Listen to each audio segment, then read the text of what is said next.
Champ Nuts 83, back with Champ YouTube Live. Thank you for joining me on this live stream. You're the MVP. Sorry for being late. I had to hook up my nephew from school. Nobody would pick him up but me, so I guess I got to do it. Well, here I am now. Thank you for joining me on this live stream. Y'all doing MVP. Hope y'all doing well physically, mentally, and emotionally on this day. I stopped like kings and queens last night. And y'all will see what time it is. We got 2 minutes away for 4:20 p.m.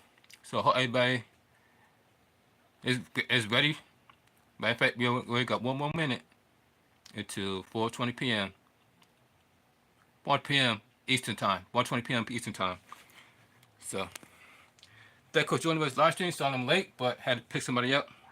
But here I am. But we are just in time for the 4:20 p.m. hit. So, let's get it. What's up, Latif? Thank you for joining us live stream. You're the world MVP. Hope you're doing well physically, mentally, and emotionally on this day. And stopped like king last night. And it's almost that time again for us to get a little bake on a Monday. All right, so what's that? Oh, there it is. So hope you back, Latif, because we're like literally seconds away for 4:20 p.m. So let's not waste any time. As you can see, thank y'all for joining. It is now 4:20, guys. We are just in time for, once again, for everybody to come aboard the smooth train. Choo choo. Thank you for joining me on this live stream. Y'all do MVP. Cheers.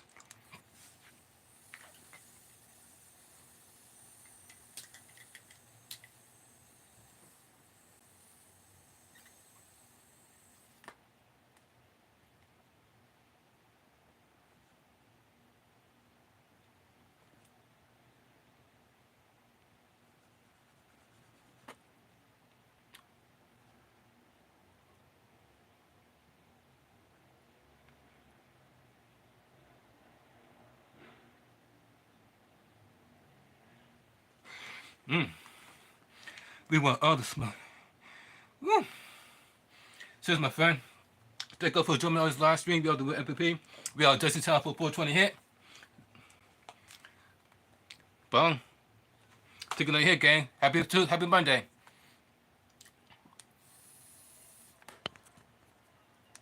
Pen whippers.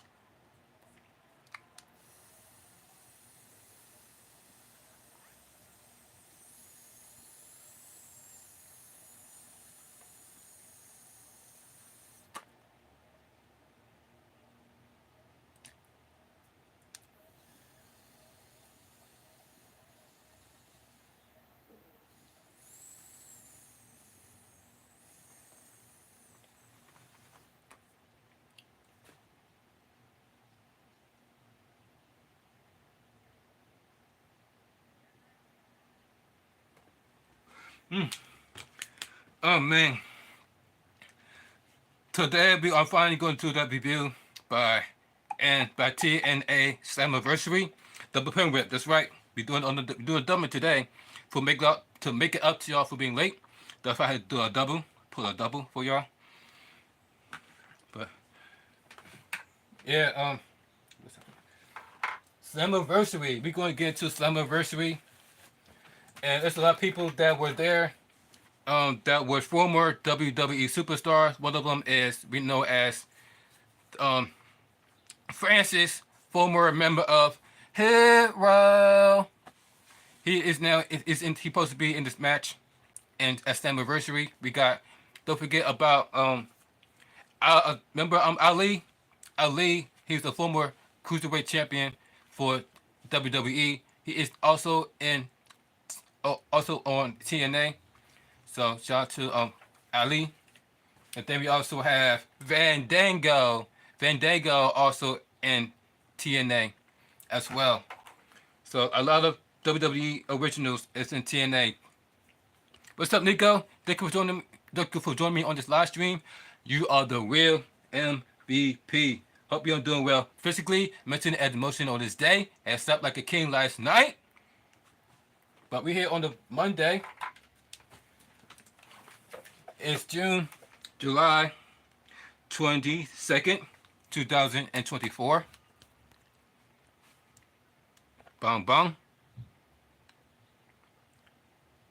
Monday, July 22nd, 2024. We're here to talk about the TNA slammiversary. We're here to talk about the AEW that happened, all the things that happened this past weekend. And we're here to also talk about the rumors that not only did the whole member of the Hurt Business have left WWE, but they're supposed to be headed to AEW. That is the rumor, ladies and gentlemen. So we're also going to get into dive deep into that. Also today in this episode, and this supposed to be the episode that was supposed to be yesterday, but of course, yesterday was breaking news. We found out that Joe Biden has dropped out of the race, so that's why we end up talking about what happened with between Joe Biden, Kamala Harris, the one to be her replacement. The replacement. We here talking about how the whole thing is staged and all that stuff. Donald Trump warned us about Biden for years and how politicians are dirty is the reason why he never wanted to become a politician to begin with, because he knows this is hard, stressful work, and it's you got to do things that is unpopular, and maybe not everybody go work for you because of your unpopular opinion. And he mentioned that Joe Biden was doing the opposite. He was pretty much pleasing people, especially when it comes to LGBTQ. He was pretty much saying what people wanted to hear, but no action behind it. So that's what we talked about yesterday. And today we're here to talk about wrestling related topics. One of them is TNA Slammiversary, then AEW, some WWE news. So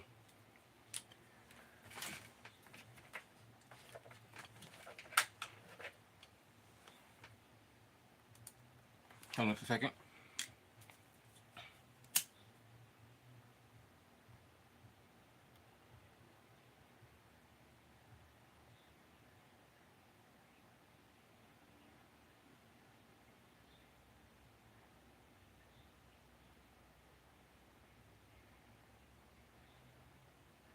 Just a second, guys. Try to get something ready.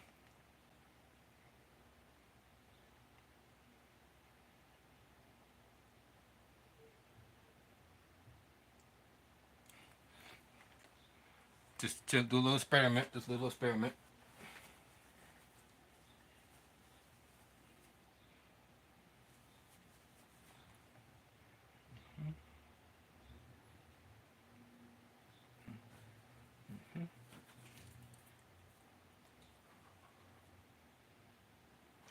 Right.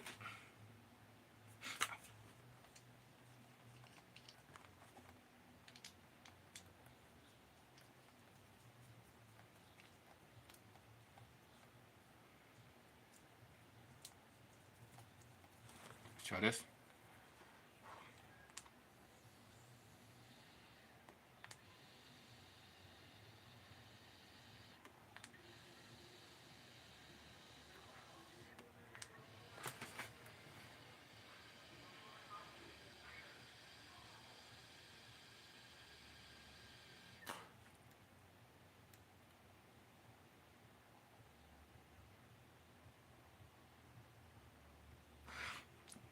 Okay, a little bit more smoke.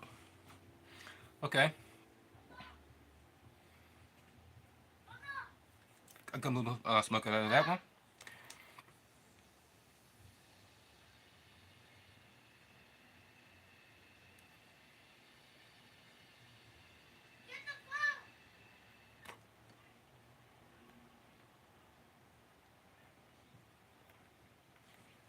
All right.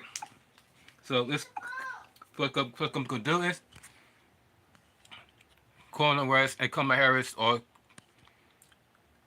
probably neither. I ain't voting. I'm voting this year because we all know that every time we vote for a president, things get worse, and it's never because it's always a hidden agenda behind it when it comes to voting for these presidents, because they always tell you what they want to hear, and then once they get into office, it's like all the stuff that have been saying and promised has gone out the window. Proven with Joe Biden. He keeps saying that he's going to bring us together and he's going to straighten the economy, and he put America first, but yet he did a complete opposite. He put America last, He punished people for defending themselves against criminals and rewarded the criminals. And I'm not just talking about Joe Biden. I'm talking about all the presidents before him. And we all know Kamala Harris is going to do the exact same thing Joe Biden is going to do. So there's no use for voting for. There's no use to vote for Kamala Harris because even Cardi B said herself that the Cardi B and Joe Biden both share the same values. So what did I tell you?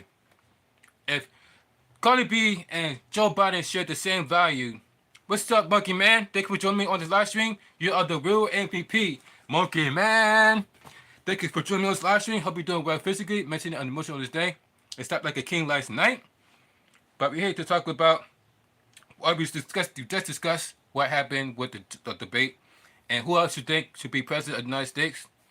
And I was going for Trump, but then I remember the reason why I didn't want to vote for Trump in the first place is because of what he said about the bleach. Remember, and not to mention, Donald Trump blamed the virus on China. You remember that? He the first person that blamed the virus on China. It said that it came from China. China. Remember the Chinese virus? He's the one called it the Chinese virus. And the Chinese virus. So that's why people are calling him racist, because he's the one that burned up that it came from China, and then he started calling it the Chinese virus, and then he mentioned that he thought that the cure to the virus is by mixing it with bleach. So he pretty much telling people to drink bleach to get rid of the virus, because he said that he tried it and it mixing with the virus, and the virus ended up disappearing. So he thought that bleach will cure the virus, and then that's when all the hate started coming with Trump calling him racist, and then that's when people, for some odd reason, vote for Biden, even though Biden is no different than Trump, if not worse than Trump, because he actually came off as racist.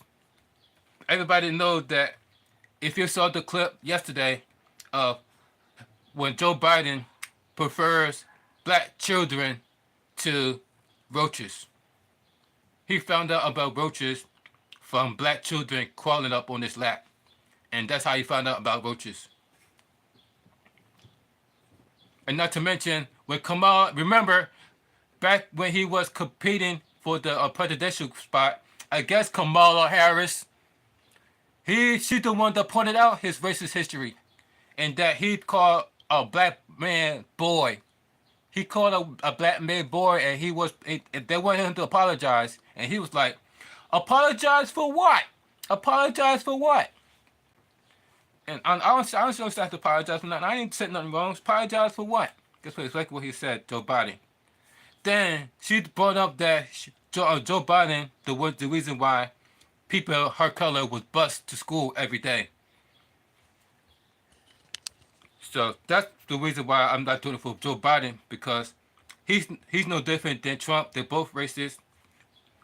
They both said about they both come off saying about they both blame it on the virus on China, and we all know where the virus came from. Dr. Fauci. But notice that nobody is quick to lock up Dr. Fauci, even though Joe Biden now has the virus. But nobody is quick to lock up Dr. Fauci. And not to mention COVID is on the rise again. But yet Dr. Fauci has not been locked up. That's all I have to say about that. So let's fine. Kamala probably happy Joe stepped down. Trump better bring his A game to the debate.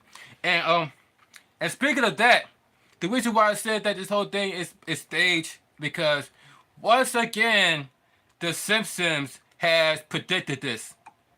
Because guess what TMZ was bragging about?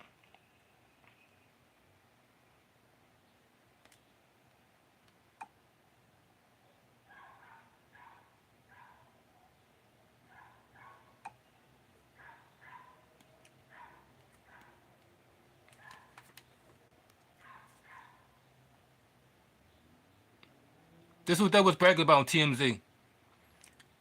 The Simpsons did it again. What that's supposed to mean? Now look at this. The Simpsons writer Brad shows predicted Kamala Harris presidential bid. Right? So this is why Sutton said that all this is fake. Because look what they're literally bragging about the Simpsons predicted this. Remember, they also predicted Trump becoming president. Remember, on The Simpsons, they predicted Trump was going to be president. They also predicted that he was going to get assassinated. They also predicted that. And now they're bragging about the prediction of Kamala Harris. I'm like, wow. That's how you know this whole thing is staged. And Carly B even called it a freaking Hollywood, like a Hollywood movie. That's how Carly B described it. Because all things feel like it's freaking a whole big show. And Carly B calls it the love and hip hop. Carly B said it's no different than love and hip hop. And guess what about love and hip hop? I found out about. So according to Larissa, aka Boots from Flavor of Love, love and hip hop is staged. Love and hip hop is staged. According to Larissa. Matter of fact, I got the video footage right now of her saying that love and hip hop is staged. Because it's funny how Cardi B preferred the debate as love and hip hop. Before we get into what we got to do with the wrestling, I'm gonna get attention. I don't like that. My thing is, if you have girls, there's gonna be fights. That's how I feel like Flavor of Love was. I felt like people don't realize what's up, Moosey? The first night. Thank you for joining me on this live stream. Y'all the real MVP, Moosey. Thank you for joining me on this live stream. Hope y'all doing well physically, mentally, and emotionally this day, except like a king last night. And hope you're able to find yourself a new phone, so you're able to watch this live without no interruptions. But this is what we was talking about. We was talking about how now it seems like this whole thing has been a whole big setup, because now TMZ is completely bragging about how Kamala Harris, how they predicted about Kamala Harris being in the presidential debate, going to be president. They even had the same outfit. Look, they even had on the same outfit. Look at this, Moosey. They have the pearls, the jacket. Only thing is missing is the shirt. But they predicted this. Simpsons writers brag about prediction Kamala Harris presidential bid.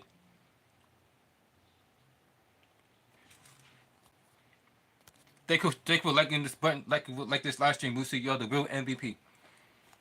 And so now, it brings me back to what Carly B says about the whole show feel like it's love and hip hop. Because guess what also is staged? Love and I know, right, Moosey? Love and hip hop. I don't like. My thing is, if you have girls, there's gonna be fights. That's how I feel like Flavor of Love was. It's getting crazy. People don't realize, except for the first night, we never even laid hands on each other, and our show was number one. So I hate when I hear people say, well, you have to fight. We have to. No, you don't. You don't. But see, someone's telling them that, and they're doing it thinking they're watching everybody else, thinking that they're not better than that. But at the end of the day, girls naturally are going to fight over stuff, but I just don't like. I know that they're telling people, just different networks, well, start this or start that. They're paying them now. Mm-hmm. They are paying them now to do that. Look, I give you an extra $2,000 bonus if you shake the table a little bit. Give us a moment. And these girls are doing it. Like, it's way different now than what it is then. Like back then, like you got into it with a few of the girls on the show, but nobody ever really just started throwing, blows. Like we don't always want to see that. It's the mouth that, I like to see women knowing how to handle themselves with the way they carry themselves and their mouthpiece. Like, so they pretty much said that love and hip hop is staged, and that they inflame them girls to start fights and arguments. So every time you see Love and Hip Hop, and I don't know, we just see them to start a random fights at a public place or at a public event. It is all staged according to love and hip love favor of love Bootsy, favor of love member Boots. So that fixed the drama for a reason, for a response. Exactly, and this is why Cardi B. This is why when Cardi B mentioned that the debate it reminds her of Love and Hip Hop, what brings me back to the whole stage thing about what LaWissa said about Love and Hip Hop, and then now everybody is saying that this whole presidential debate is staged. They're falling off a script because they is literally doing this right in front of our faces, guys. They is literally doing this right in front of our faces. If you guys listen to the debate, listen to the debate of Donald Trump. They mentioned about them winning the teleprompter. Remember Hulk Hogan? Remember Hulk Hogan was on stage, and he mentioned that they had this whole script they wanted me to read on the teleprompter, and then that he wanted to go off script. Even Hulk Hogan was out there in public saying that gave him the whole script for him to read, or for the debate, a whole script. Now, if it wasn't staged, then why you need a whole script for? What's up with the whole script? Why you need a script if it's not staged? It's supposed to be real. Right, Hulk Hogan said that. Cause they mentioned that they was like, oh, why didn't you bring it up on the why didn't you bring it up on live? He's like, oh, because I forgot. But now he's bringing it up, and that he brought up that he was just reading what they would want him to say on the teleprompter, and he wanted to go off script. He wanted to go off script and speak from the heart, like he did in WWF, but they wanted to read a whole script.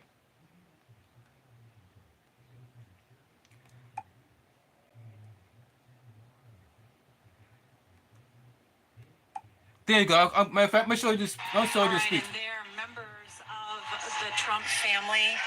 Let me show you this. Let me show you this. The VIP box there, including Ivanka Trump. Trump is here, but you know something? I've seen some great tag teams in my time. Hulk Hogan and ooh yeah, the Macho Man Randy Savage. But you know something? I see the greatest tag team of my life standing upon us, getting ready to straighten this country out for all the real Americans. This is a Hogan speech. This is him reading a teleprompter, guys. You know, even though you guys are real Americans, but he wanted to go off script. Ready.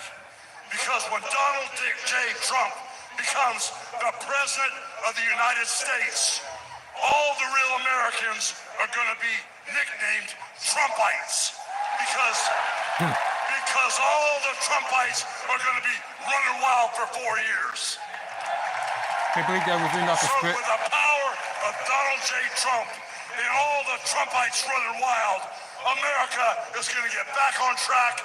And like Donald J. Trump said, America is going to be great again.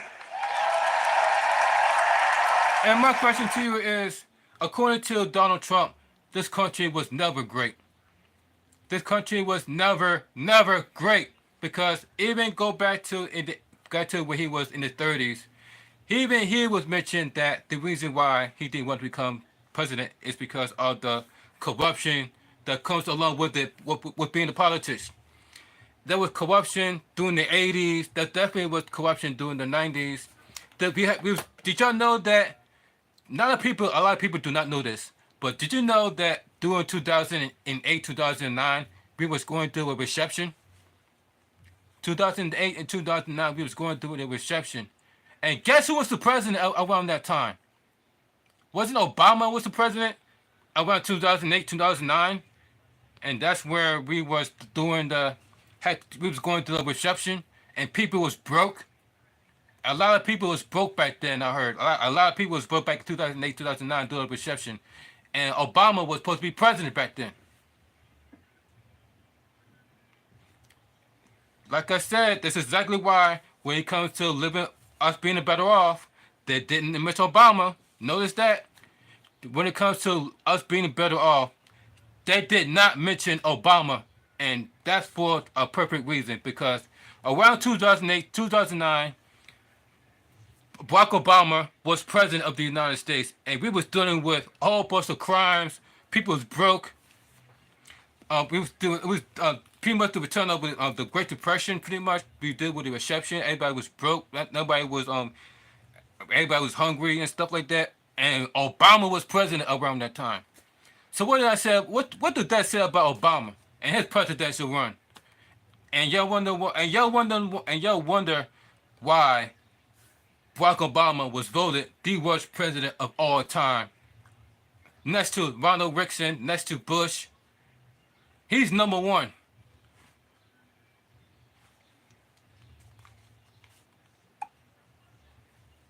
But let me show you how Hogan said that it was scripted.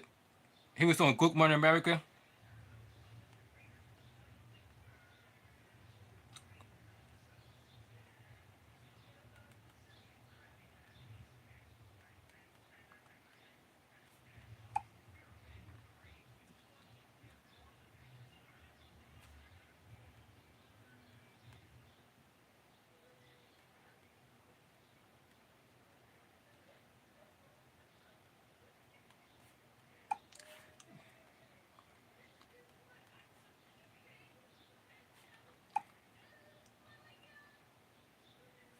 Hold on, let's see if I have it. Put on the right thing.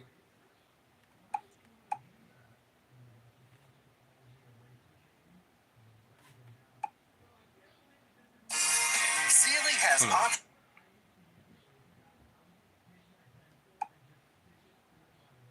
Something, brother. Let's see if this is it. It was on somebody talk show. Of this United States. Wait, I'm see if I have on my history. Let's check my history. He was on Good Morning. He was somebody talk show saying this.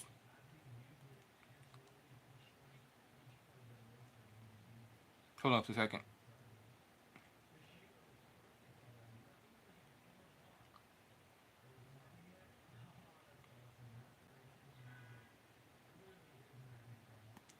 President Biden is reportedly preparing to endorse major changes to the Supreme Court, including potential term limits and an ethics code. Many see this as a play for the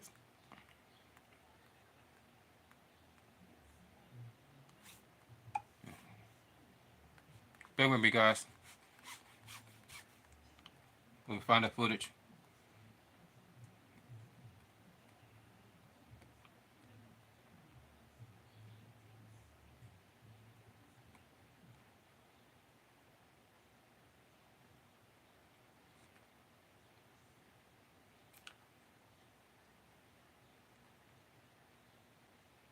What's that?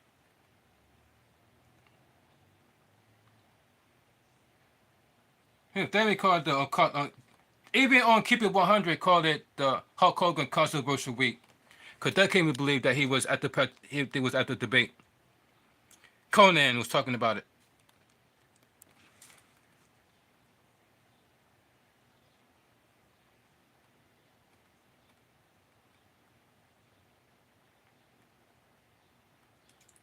I found out. Now I found out that footage.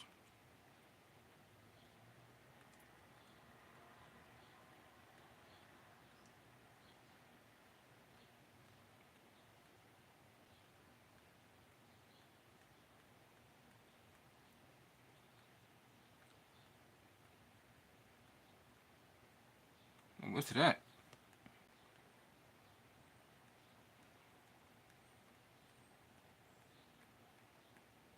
I don't think.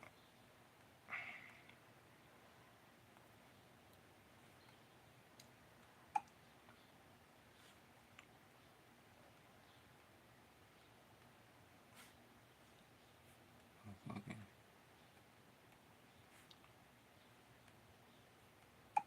So hold on for a second. Where's it at?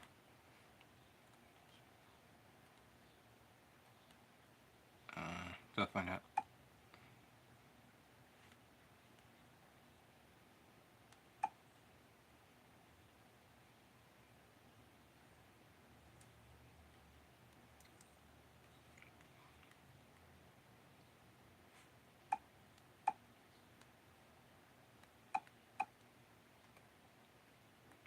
What's this? What's this?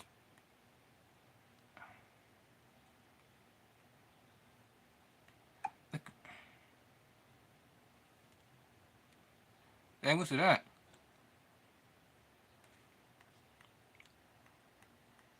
Is there somebody picking talk show? I don't know what's that. I thought I had it.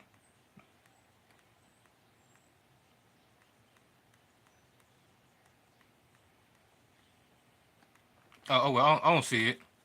I thought I was like, what the hell? Who's the?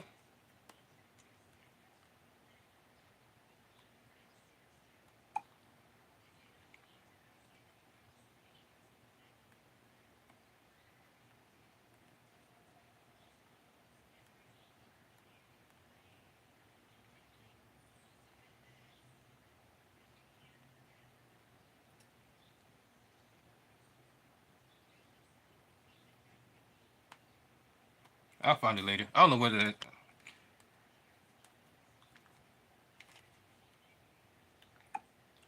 Oh! Found it! Found it! Found it!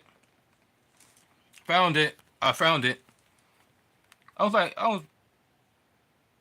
I found it. We rented the Trump plat.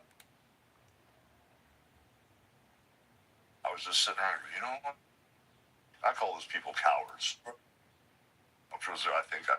Here we go. He might have Fox and Friends. There we go. Found it. Found it. Right? That would have been great. Well, what was it like out there? You It was a big crowd. it was crazy, B. It was like I went out there and I felt that energy, and they had a teleprompter. And I don't work off You heard that? a teleprompter or a script, So actually, when I was wrestling, I'd walk out right before the show was live, and the writers would hand me like 90 pages, and it would still be hot.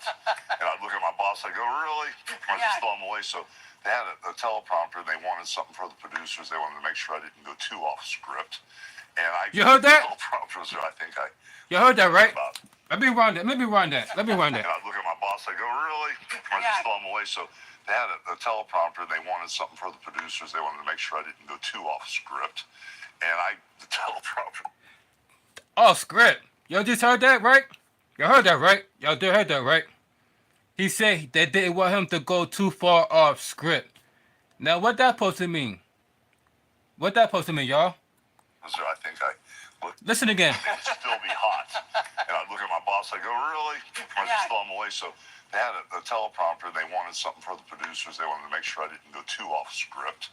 And the teleprompter was there. I think I looked at it about 3 minutes after I was out there. Wow. But it was fun. The energy in the room was crazy, and it actually felt like a wrestling crowd. I felt them rumbling, so I started pushing the gas pedal down. And the more I pushed the gas pedal down, the Right? more they He let you responded. know this was a script. The idea to rip the shirt open. Well, I was in the back, and I thought, you know what? The thing that really pushed me over the edge with this thing, because I was one of those people that was silent, and I didn't speak.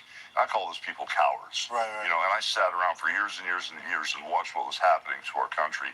See? And when they did that to Trump, and they tried to kill him, I said, that was it. Is that when you decided to speak to? Yes, that's when I said, enough's enough. I'm done. Right. And so I was just sitting there, you know what? That might be crazy, if I just go ahead and rip that shirt off and have the other one underneath. So. It was one of the iconic moments of the RNC 2024. Dana White introduced him. Right. You were in attendance as well because the subtle message. So there you have it, folks. Hulk Hogan said it out of his own mouth that they wanted to follow a script. Exactly. At least Hulk Hogan keeping it real. That's one thing about Hulk Hogan. That he literally was out there talking about something. They handed him a whole script. And they don't want him to go completely off script. They want him to work. They want him to say what was on the script. And what was on the script? To make Trump look good? Or to make Biden look bad?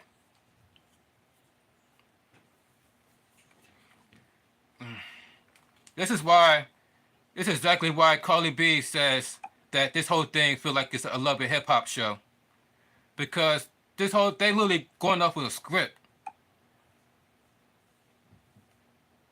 Let me see let's go back to what Carly B said, and then we go to the wrestling event.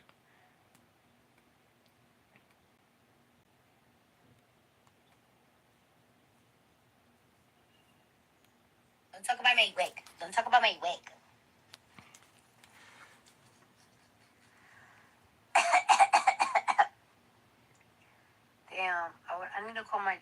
mommy's number? Fuck, I need to get my thing downstairs. And this is why she's not voting this year. Where's my fucking followers at? This is why she's not voting for this year. Fucking things to you motherfuckers. I want to talk about this. Where's my followers? It's 3 a.m. over here. It's 6 a.m. and where the fuck eat the Eastern shit? I want to say this though, right? Y'all know I'm not voting, and I got my reasons why I'm not gonna vote. But I do have some of my opinions, right? I feel like it was very selfish of Biden or the whole Democrat party association, whatever the fuck they got going on. I feel like it's very selfish that they allow Biden, don't talk about my to continue to run for president. I feel like they should have passed the torch to Kamala. Like this was the perfect moment for her. Like it's like right now. Even that predicted that. The Kamala Harris. Strong candidates. The Simpsons. We don't have strong All candidates. this feel like a damn I script. feel like It is a this would have script. been her perfect Hulk time Hogan to mentioned that. shine. I meant that is the whole thing. It's a Sharp script. with the fucking mouth. We already know that whatever I'm the not sick fuck, of putting this to whatever supervise. value that Biden wants, she's practically the same value. So I feel. Wow, Like she it said was a little that's the bit same, right? selfish to not make that choice to give her this moment. You heard her, to right? She run said for those two are the presidency. same. Now she most likely gonna run for presidency in 4 years or in 8 more years, and it's going to be a little bit tougher for her. So it's like not only is it gonna be a little bit tougher for her to run for president, but it's also again it's gonna be a little bit tougher for a black woman to run for president. So it's like this was the perfect to continue moment, the perfect chance, like Joe Biden, like it's like I personally just feel like he should just enjoy his life right now with his children, with his grandkids. You already made a legacy. You already became president. You did something that you always wanted to do, and that's become president. You ain't have to run for a second term. This should have been the perfect moment to give it to Kamala. And it's like, it's right now, like this, I don't know, like even like with the whole debate and everything going on. Listen, y'all. It's like, oh my gosh, like, why they just didn't just. Somebody said Kamala wouldn't win unless she switched up hard. Look at the actually I think so, because let's be real, right?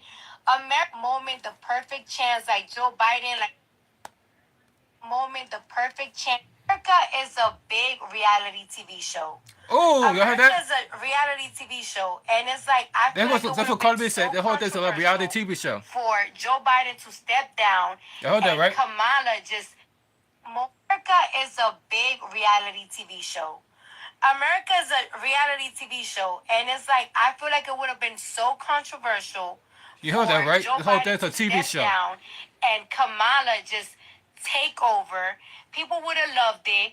Now they're trying this debate like it's a freaking show. Look at the fucking debate. That shit was like a Love and Hip Hop show. Like it's like See? it was just a Love and Hip Hop like reunion. So it's like imagine she would have watched Trump.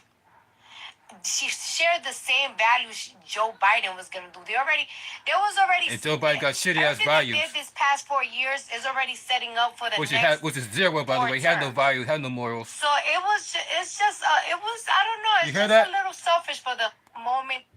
You heard her, right? She said that this whole thing is a show. Whole thing is a love and hip hop show. Whole thing is a reality show. This will come out of Carly B's mouth. It's a big reality TV show. America is a reality TV show, and it's like I feel like it would have been so controversial for Joe Biden to step down and Kamala just take over. People would have loved it. I mean, like look at the fucking debate. That shit was like a Love and Hip Hop show. Like it was just a Love and Hip Hop like reunion. What is that? So it's like imagine she would have watched Trump. I don't know. I really don't know. She shared the same values Joe All Biden. I know is that this whole thing, Already, they doing this in plain sight. That's all I know. All I know is that they are doing this in plain sight. To the point where they're even calling it a TV show. They're calling it a reality show. There is no different than Love and Hip Hop.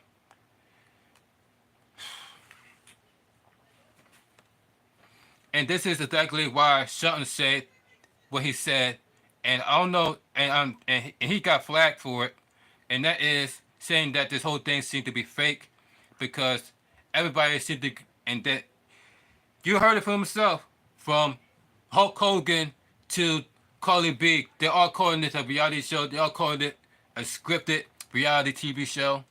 Everybody's going off of script. They even was told not to go off script. And I wonder what would happen if Hulk Hogan was to go completely off script. They're probably going to do to him like they tried to do to Donald Trump. So, this whole thing is a freaking joke, man. This is exactly why I'm not voting this year, because this whole thing seems to be a one big setup. They're already planning on making Kamala Harris the president of the United States. They was bragging about it on TMZ.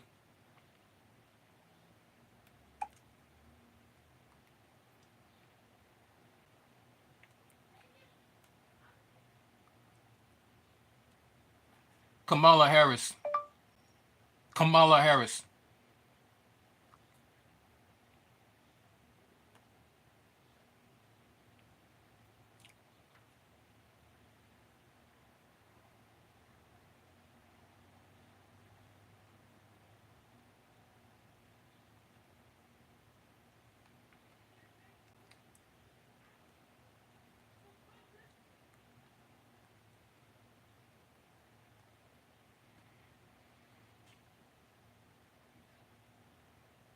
This was said by, look at this. General. So yes, they call me General Harris. General Harris. And so she hates. It was so perfect. She's General Harris, and so when she was elected Attorney General, she actually said, "You realize you're going to have to start calling me General Harris." So my feeling is that when she's President of the United States, I will call This is her when. Miss You heard that right, President, when. but until then, you're just Kamala. All right. Okay. No, I'm Big Sister. They really just saw this in plain sight. Big Sister General.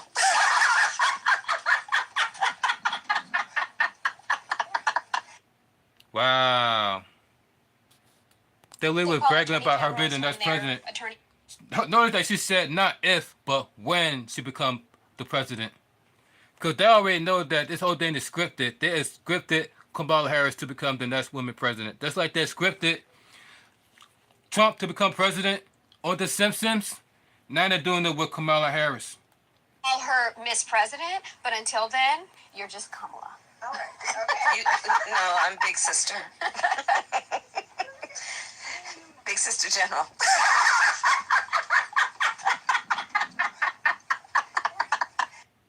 Wow.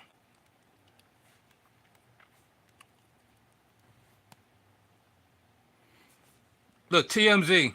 This is on TMZ Instagram. The census writer brag about show predicted Kamala Harris presidential bid. Hell no, seen outfit and everything. This is how you know the whole thing is staged.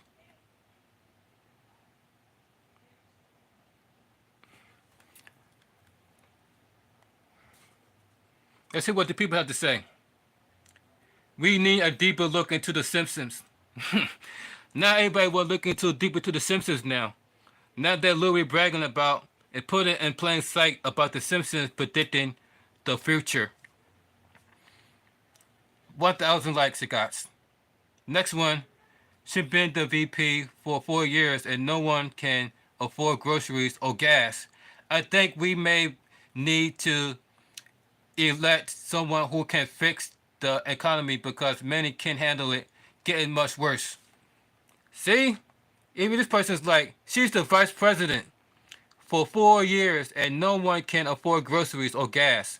So what makes you guys think by voting her as president gonna make things any different? And she was already vice president for 4 years and nothing was happening. Next one. And if she gets in office, our country is fucked. We need Trump. I so hope she wins. Okay. One person. Trump 2004. One person, what, Kamala Harris. And he has to be what? And what race this guy is? Let's see what race he is. Yeah, I wonder why he wants Kamala Harris to be president. Look at his race. Mm-hmm. See more? Katy Perry got a video out Women's World. Democrats got John Legend, Robert De Niro, Jimmy Lee Curtis, Barbara Streisand. Even they know that this world is doomed if we elected Kamala Harris. And if we actually go by the script and make Kamala Harris the president. Alright, so let's talk about something else. Since already told you guys I was going to talk about the TNA Slammiversary. So let's get into it. So let's see what happened that night.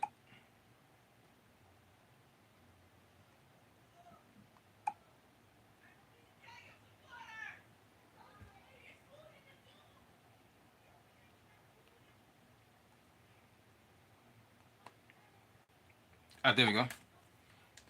Okay, Nature Boy, what's that bird then? It's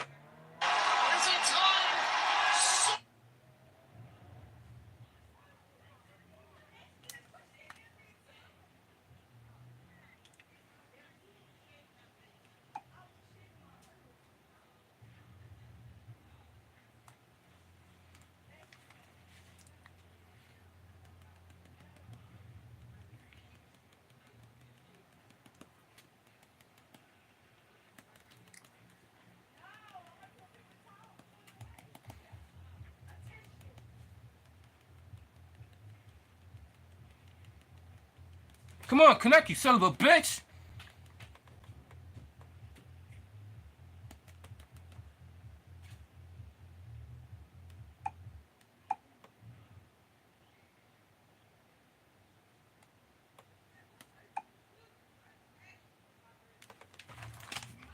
Come on, connect already, damn it!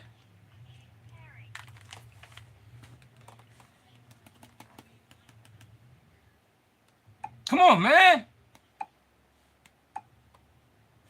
I ain't got a fucking day, cocksucker!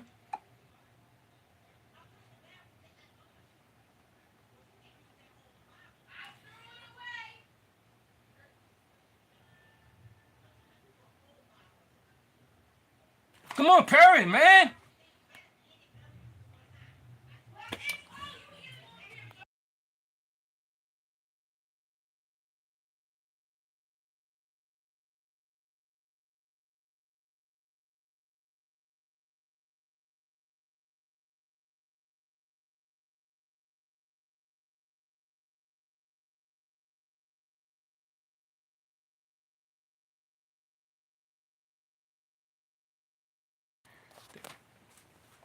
I don't know why it's not pairing up. Like, come on, man.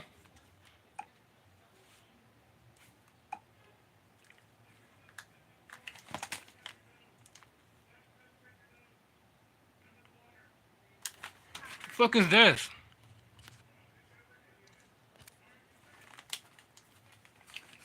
Come on, you fucking cocksucker.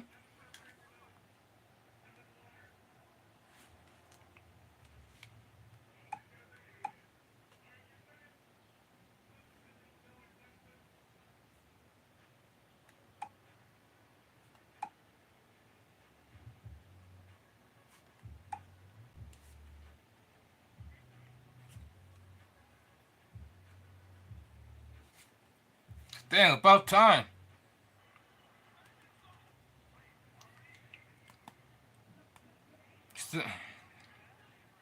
Okay, so we're here to watch. So Slammiversary has took place in Toronto, Canada, and we got Ali in the ring, and then we see him calling out somebody, call out the referee, and guess who he calls out to the ring of Slammiversary? None other than Earl Hebner. another former WWE guy, another former WWE referee, Ali decided to have Earl Hebner referee the match. Oh, what the hell is this? Earl Hebner. Oh, you've been there. I'm here. I've been since Earl Hebner in like 1,000 years. I've been having Earl Hebner like 1,000 years.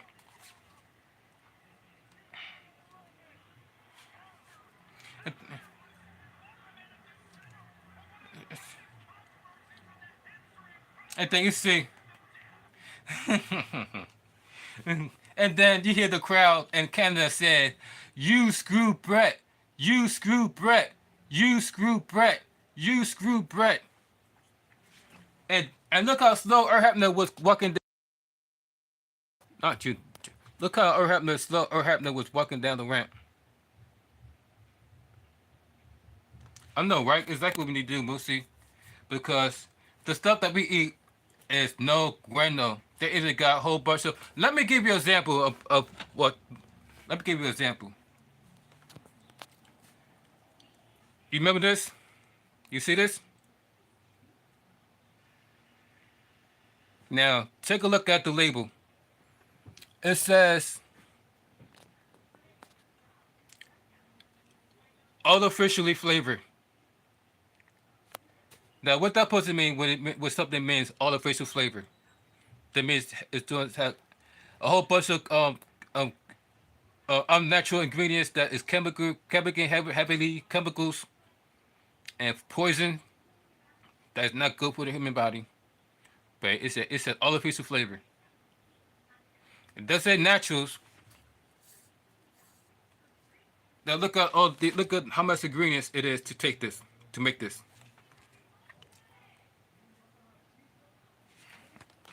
I don't know if you can see this. There you go. Look how many ingredients there is to make this. About 1,001 ingredients. See where it says the word ingredients? Look how much it takes to make this. Look like 100 words just to make this dip. I can't. It said it got water, jack cheese, salt, vegetable oil, and now they said that vegetable oil is not good for you because that is poison.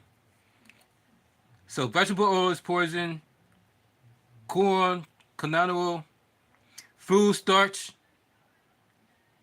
and then they got some words that you can't even pronounce. They got sodium, and sodium not even good for you. That help you like dehydrate the heck out of you. Like, this got so much ingredients in here, on like so much ingredients in here that made from the lab, like stuff they can't even pronounce. Like you gotta really gotta say it just to pronounce it, and like what the hell?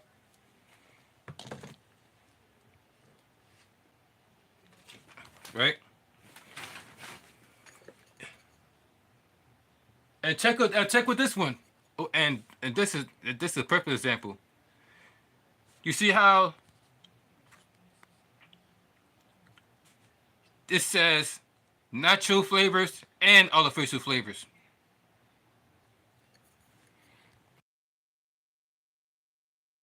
Latif, and you too, Nico. We acknowledge you. Look at this.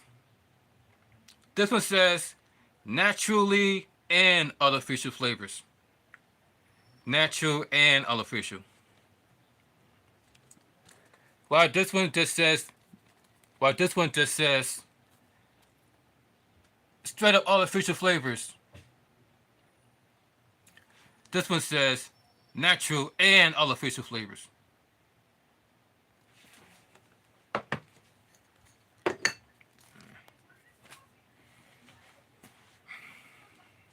This is exactly why people find themselves getting cancer and all this other stuff. This is obesity, all because of what is put into our food. So Earl Hebner walks in the ring. Eva's taking his sweet old time.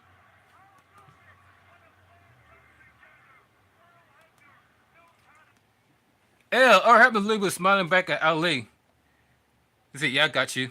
Look at Ali's face, like he knows exactly what he was doing.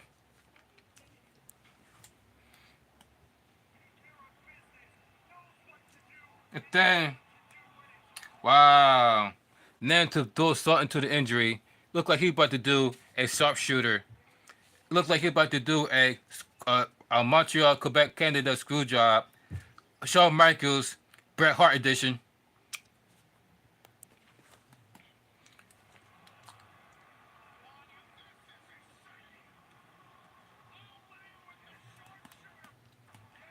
So then now he puts him in a sharpshooter.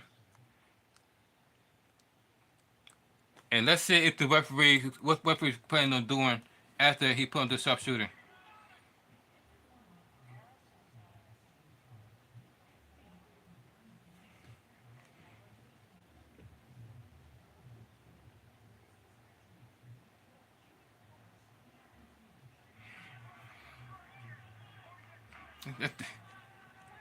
And then next thing you know, and then you see the referee, he about to ring the bell, and why even looking to see if he's tapping out.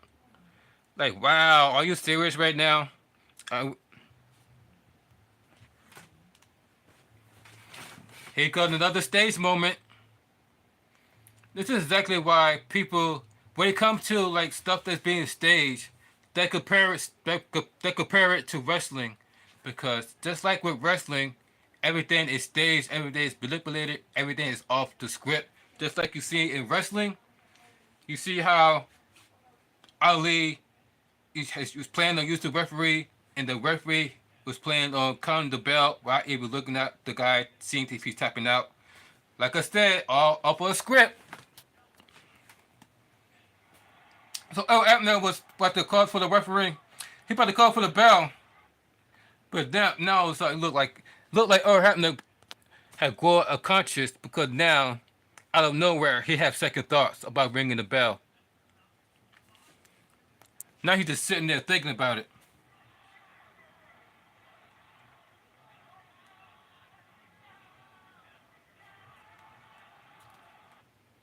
Like, what is he doing? Like, dude don't even know what he wants to do. Look at Earl Hebner. He's like, I want to ring the bell so bad, but I don't want to. Oh my god. Talk about bad acting about freaking Earl Hebner. Come on, man, make it look real.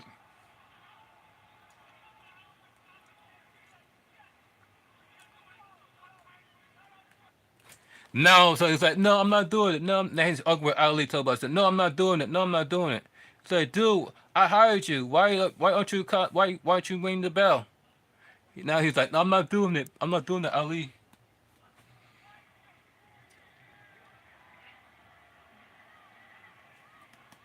So now Ali is threatening Earl Hebner to talk about, so do your damn job, like I told you. Do your damn job.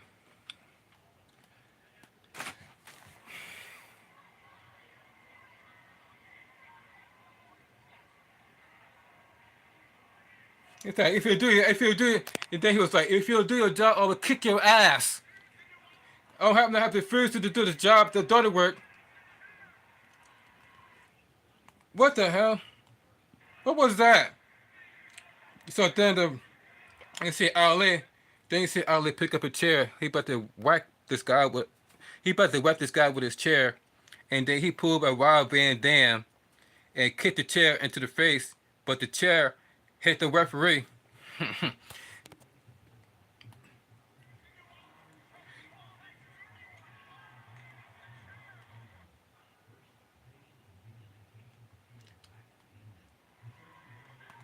What the fuck, man?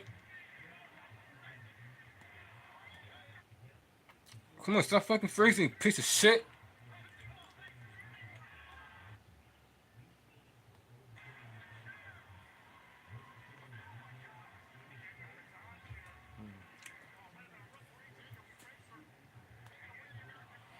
I think they say Daniel Spencer hitting the opponent on the stomach with a flag from the outside, throws him back into the ring.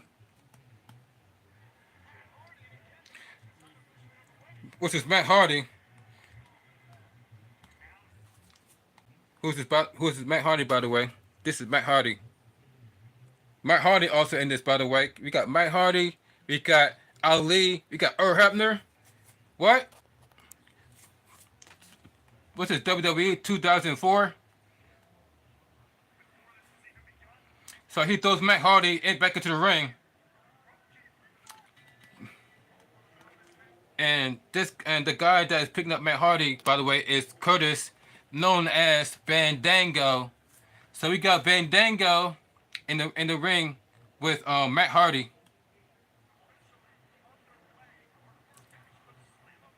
At Slammiversary. Look at Fandango.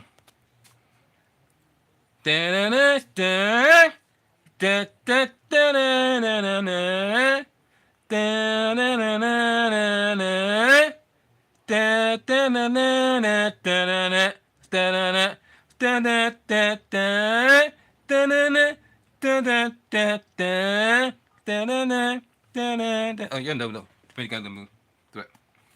It's set. Hey, what's up, Detroit? Thanks for joining me on this live stream. You are the real MVP. Hope you're doing well physically and mentally and emotionally on this day and slept like a king last night.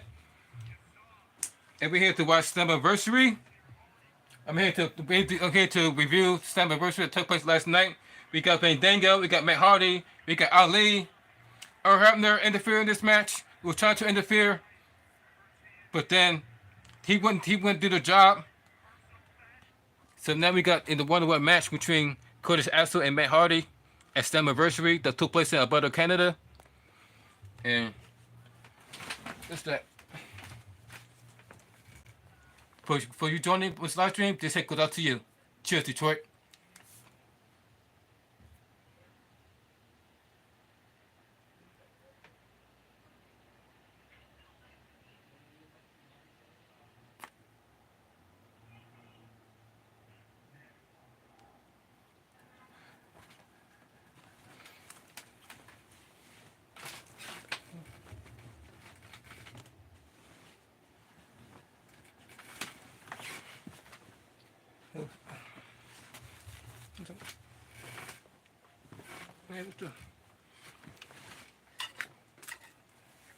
Hold on, I thought.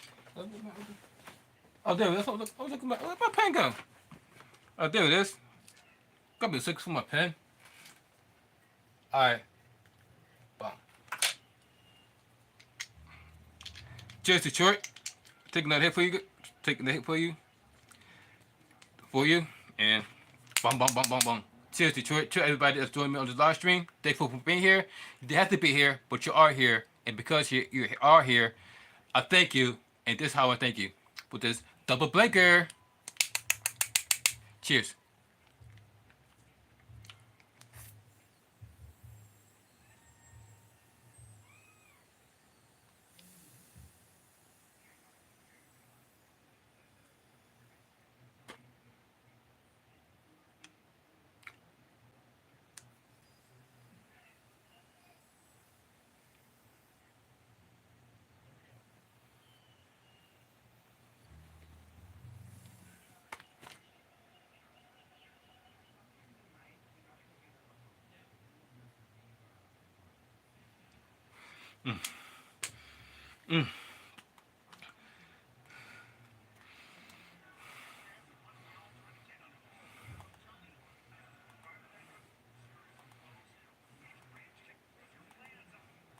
So, Johnny Curtis.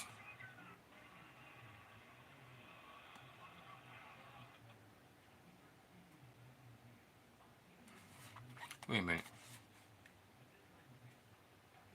Alright, so.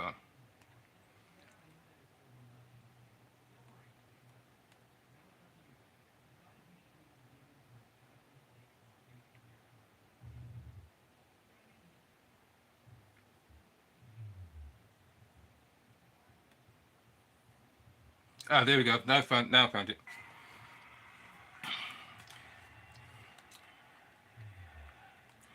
You took up the crowd. Look at the crowd of the Impact Wrestling. I mean, of the TNA. This how much. Remember, they said that it was sold out of Toronto, Canada. So this is the what it looks like in the sold out arena. TNA Slammiversary.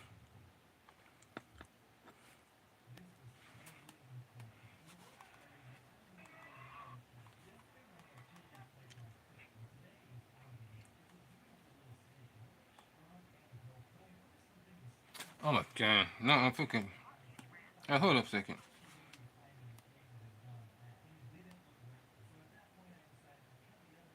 Hold on.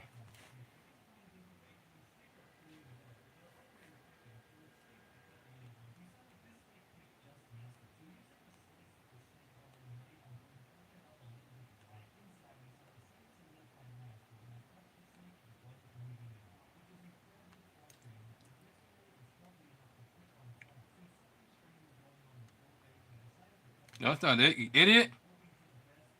Don't look a Slammiversary to you.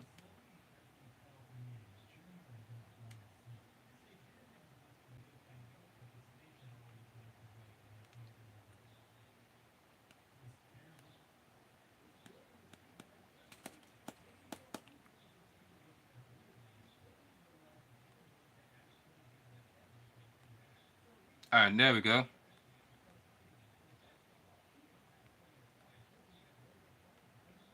All right, so let me go. Okay, big TNA chat to start off with the largest TNA crowd in decades. Plow into the building for this early alliance between Sean and Brookside as they focus on with obtaining offense, but still ran into dish out some swift kicks. Crowd was alive. Everything all for women did, especially when Sean wiped out a patch with the suicidal, followed by a Sean floating body press and a huge diving crossbody by Zaya Brookside to take out the competition. As Brookside went into a superplex on steel, Sean laid out both of the women with double cross screwdriver or two as the alphabet broke the pin. Outpack's crossbody turned into a sky high by Shaw for two. And then the knockout was riding the momentum, cutting down the Brookside with a spear and a huge knee of two for two. Still broke it up.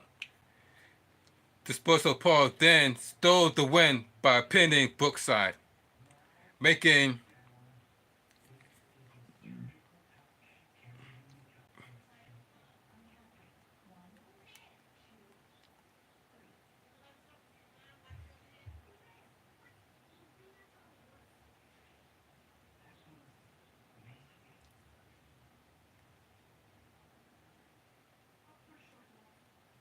hold on for a second. So that was the first match. And then oh there you go.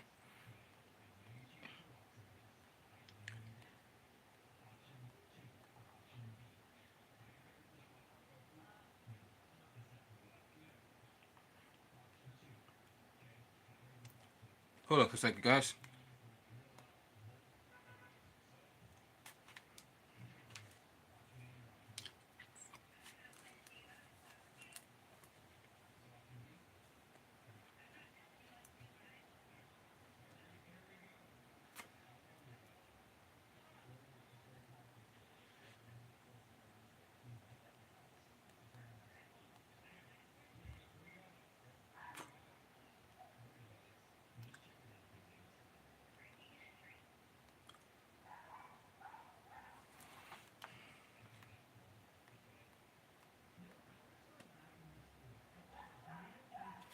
There's no supposed to.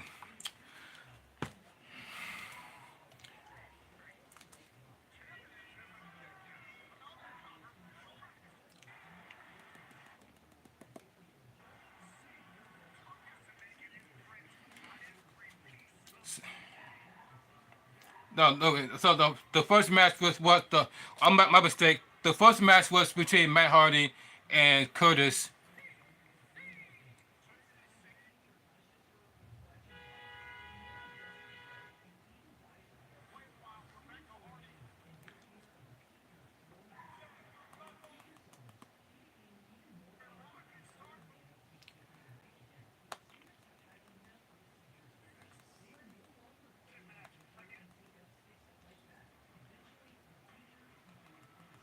What's this?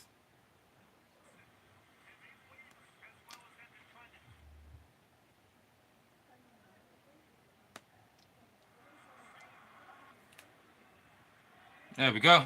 Look, let's see. There we go. Let's see the match. We see the Matt Hardy going for the elite, elite, elite, elite, elite, elite. To put Curtis Axel away. Look, cover for the 1, 2, 3. Oh no. Curtis Axel cooked out. They tried it again. Elite, elite. But then Curtis by the Curtis Axel with a fucking arrow. Curtis Axel goes for the. But then Matt Hardy hit him with to block it. And Matt Hardy was able to hit Curtis with a twist of fate from the top rope for the 1, 2, 3, making Matt Hardy winner of this match between Curtis, aka Fandango.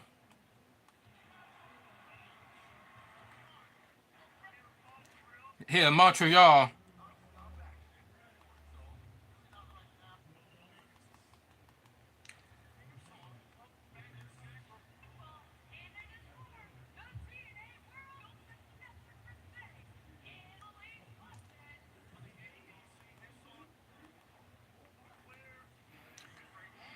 So then we.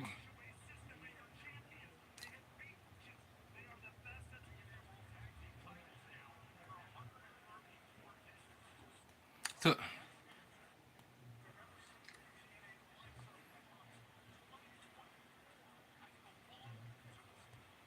so then we got the TNA Tag Team Championships on the line.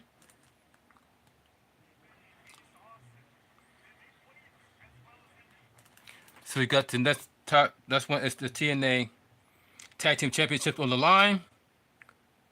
The American Wolf versus these two for the TNA Tag Team Championships.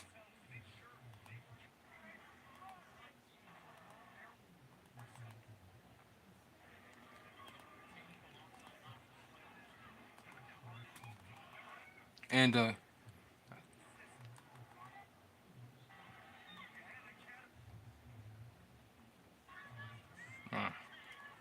and the winner of this match is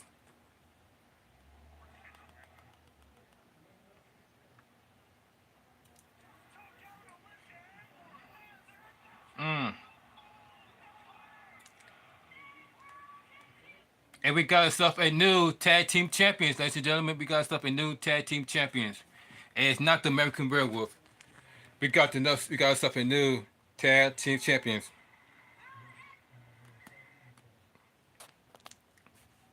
We got ourselves a new tag team champions, ladies and gentlemen.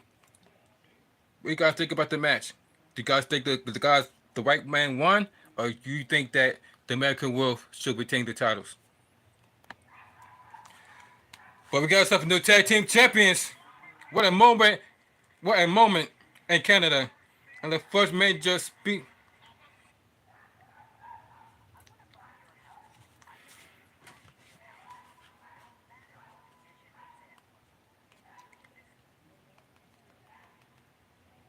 So then we have.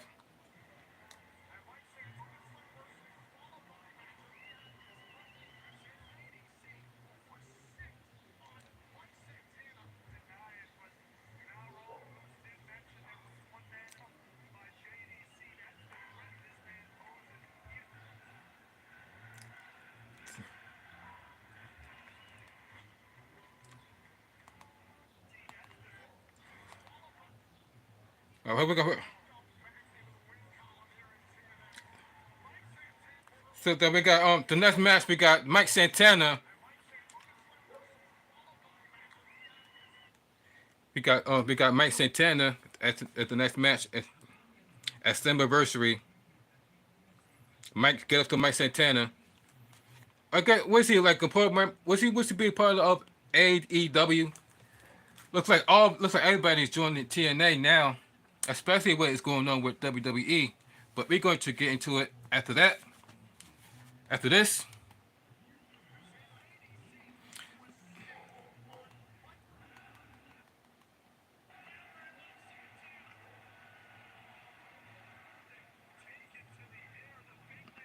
Mm.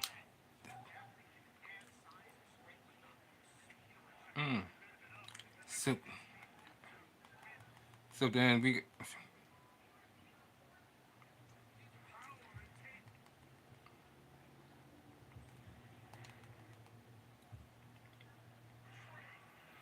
I think how.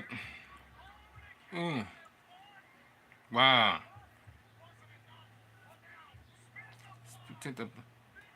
So then, as your winner, and the winner of this match is Mike Santana with the spin the block clothesline for the 1, 2, 3. And here's your winner, Mike Santana.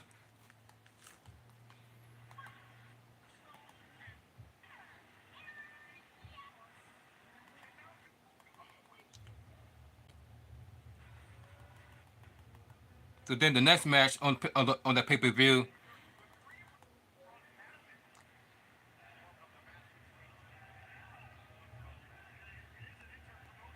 Remember, ladies and gentlemen, we are doing the interpromotional with NXT. So guess who was involved in the TNA Slammiversary pay-per-view? We got the team of the Little Rascals. Remember and we got Willie Regal's son in the match in TNA Slammiversary.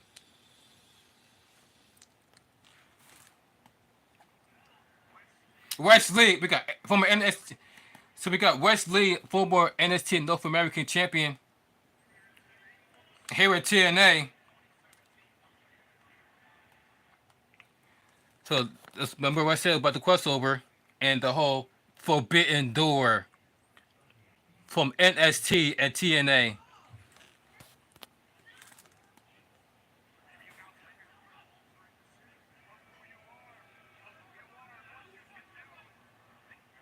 Mm. By the face of Dempsey. So you got Dempsey teamed up with Wayne Regal's son to go against the Little Rascals in a tag team match in TNA Wrestling. NST. No, right? That was a good tag team crossover match. I do agree. You know, and then love to do this right here.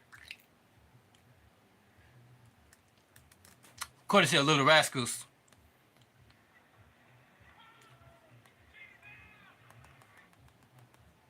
Wow.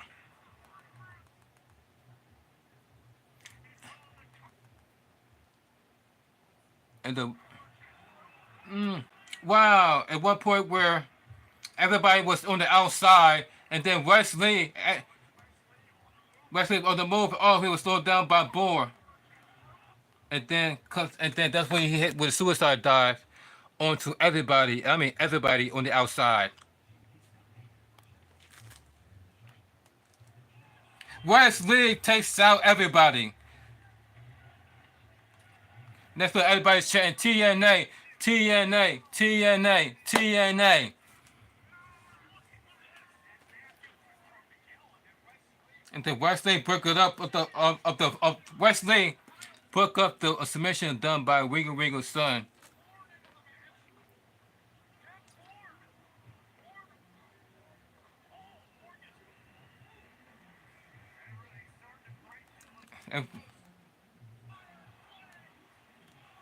And then how to end this match is the winner of this match is the Rascals with the triple six with the hit with the soup kitchen. Oh, for the 1, 2, 3, and here's your winner, the Rascals. The team of the Rascals.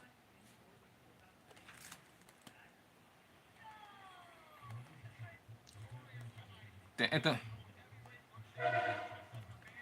and remember, and then the next match is for the championship between Francis, that used to be a member of Hit Row, Hit Row, Hit Row.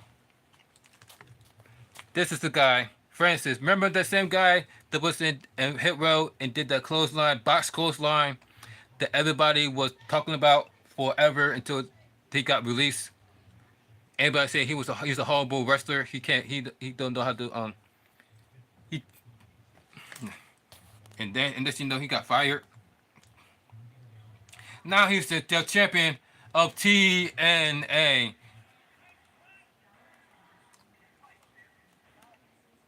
Look at this guy, Francis.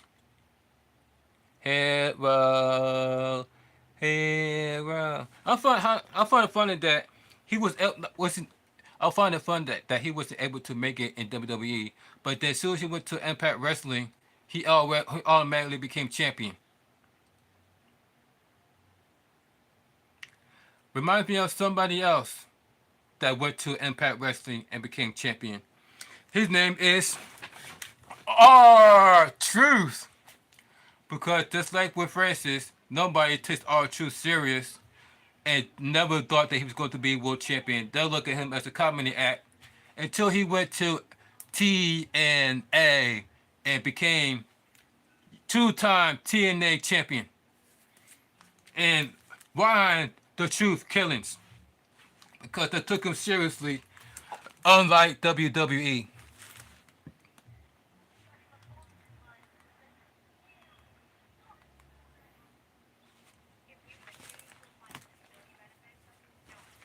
So they got those two going at each other for the championship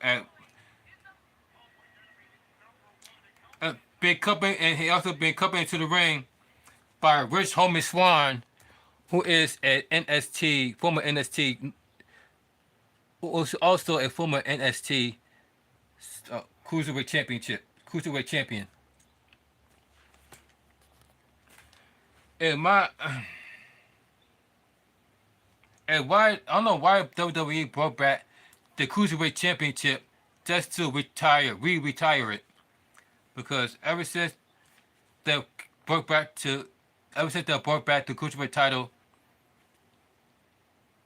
now it's back to being disappeared again. WWE, what are you doing?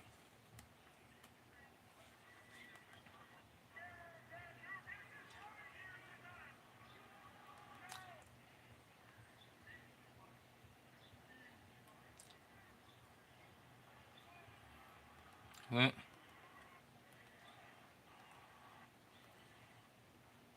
What the hell's going on?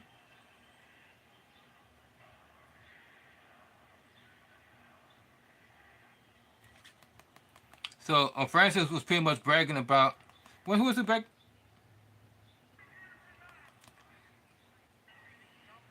He said he's like cut that. So he cuts a promo. So Francis thought all of a sudden feel like cutting a promo in the middle of a pay-per-view. So he's like, hold on. I had to be the barrel of bad. He said, I had to be a barrel of bad news, but my opponent isn't coming here tonight. And everybody was like, what? What is he talking about? And why he's not showing up? So then they showed the footage backstage.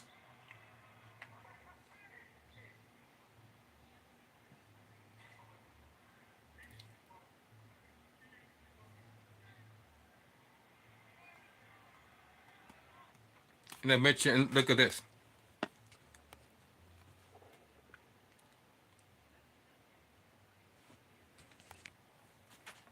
So they say that.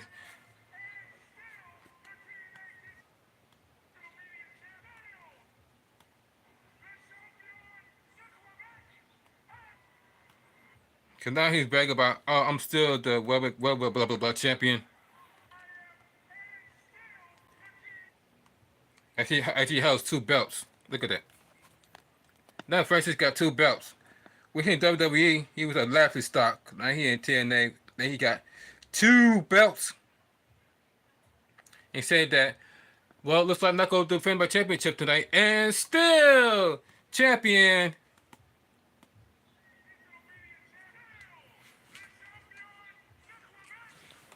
At your back. And then also this Titan trial comes on.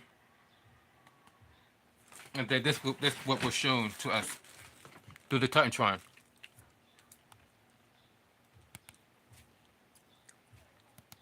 We're like, what the hell is this? What is this? That's something appear on stage. I feel like a coffin. A coffin appear on the out of nowhere. And then you see this guy with a bone and skull.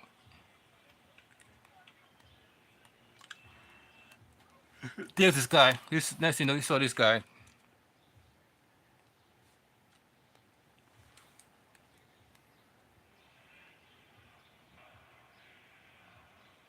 And next the fans was chanting CZW, ZZW, ZZW, ZZW.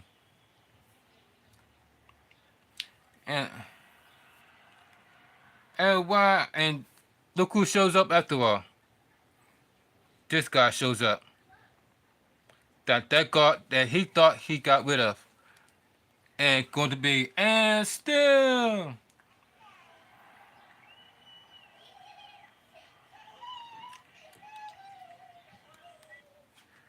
Look at the interest. Check out the interest. Everybody like ZZW, CZ not TNA, CZ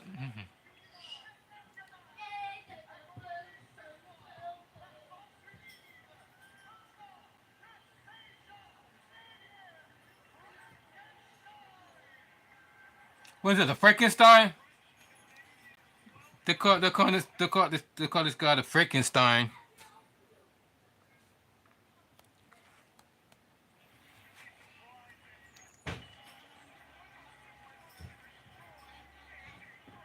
It looked like he went to the store. Now he looking to the store. AJ France.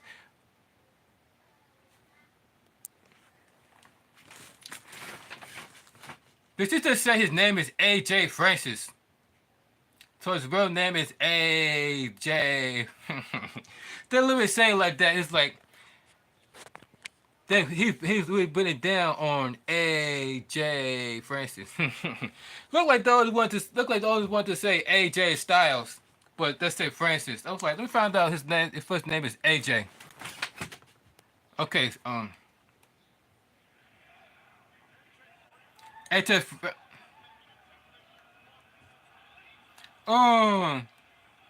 And then you see this guy put a cartwheel onto Francis' chest.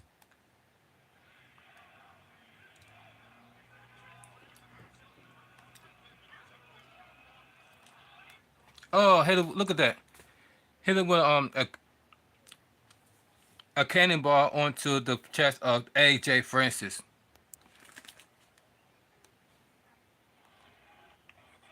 At slammiversary took place at Montreal, Canada, since 1987. Never before happened. And then then Rich Swann tried to interfere, and now he's regretting it. Look at Rich Swann. Oh shit. Look on his face. It's like he should never done that. You should.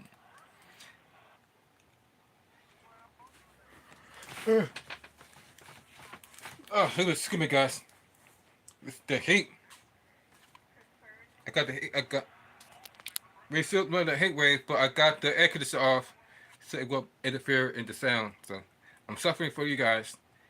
So now you see which homie Quan is running away from this guy. Like, what the hell? Exit, stay left. Pew!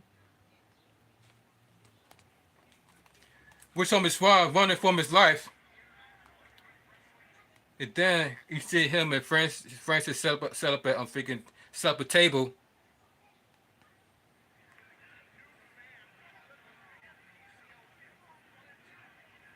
Then they set up another table.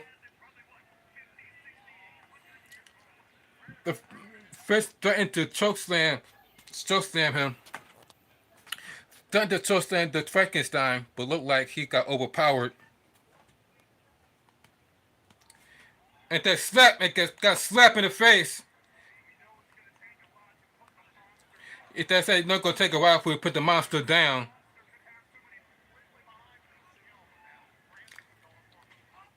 If that Francis grab a trash can and whack the guy over the head with it.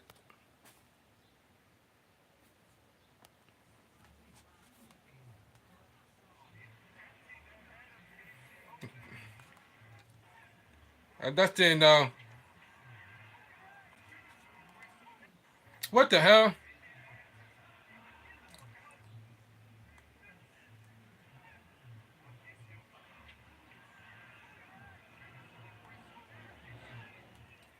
And then, oh my god.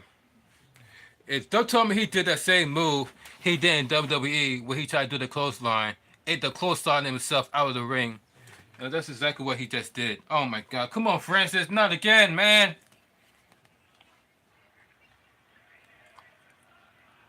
He literally did it again. Look at this. He literally did it again. What is this?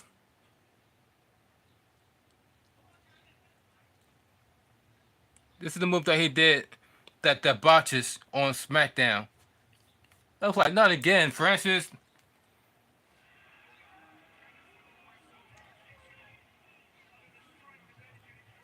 And then he tossed the crowd like he actually did something. Talk about, what do you think about that now, huh? What do you think about You can tell AJ Francis was holding a grudge ever since he was humiliated about that clothesline on SmackDown. Cause he literally did that. It was like, how about that now, huh? Knowing that it's, you're in front of a completely different audience, AJ Francis. I don't think they remember what you did on SmackDown.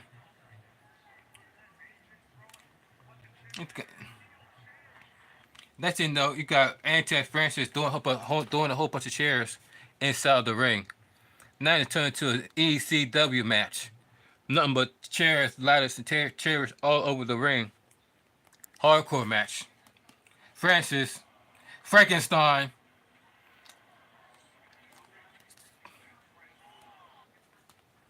So now you see Francis dump a trash can onto his head.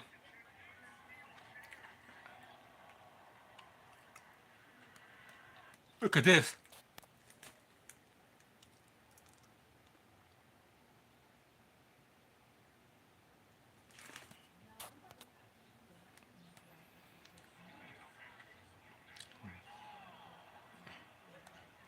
And then he begins to hit the chair while he was in the trash can.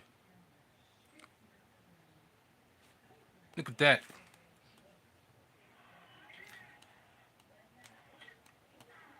And then over and over again, use that steel chair to beat him while he was inside of a trash can.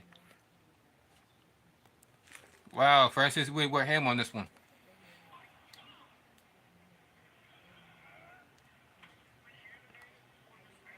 I mean, this dude's beating this guy like a government mule with a steel chair over and over and over again towards his back.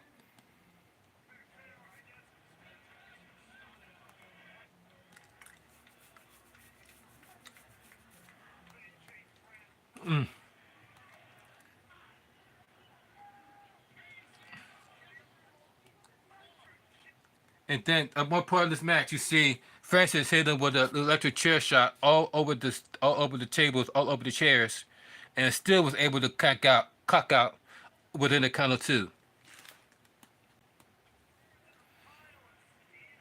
Pounding to a pile of steel, and then that's when you hear the crowd pour a Sami Zayn. You go, ole, ole, ole, ole, ole. Ole, ole, ole.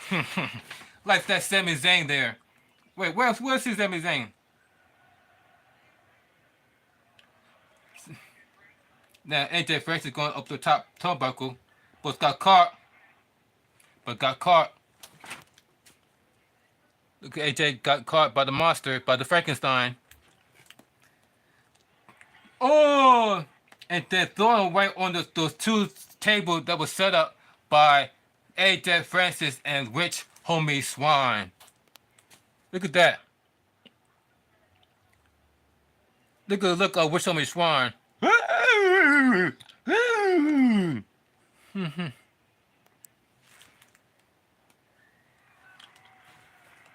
About I bet y'all for yawning. Come on, by saying TNA, TNA, TNA. And that just starts saying, this is awesome. This is awesome. This is awesome.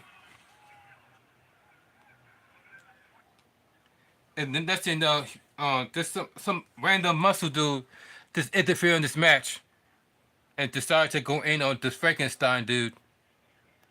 I'm not right the hitting the backflip, right, Latif?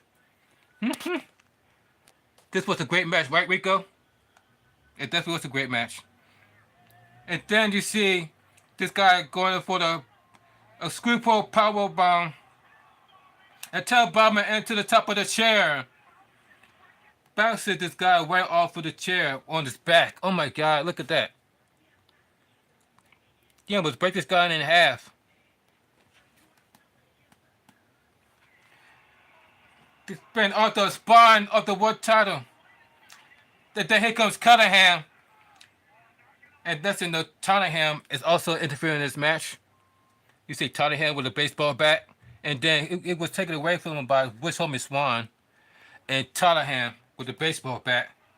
Hit him, then whack him in the stomach with it. And Tottenham.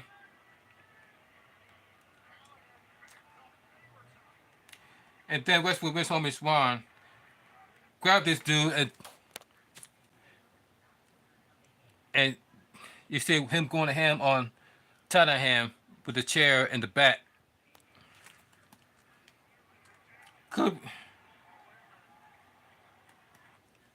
And then you see him going to hit him over the head with a bat. And I don't know, it's some random music hits. Some random music start hitting. And it's Rhino. It's a return of Rhino. Rhino. Rhino.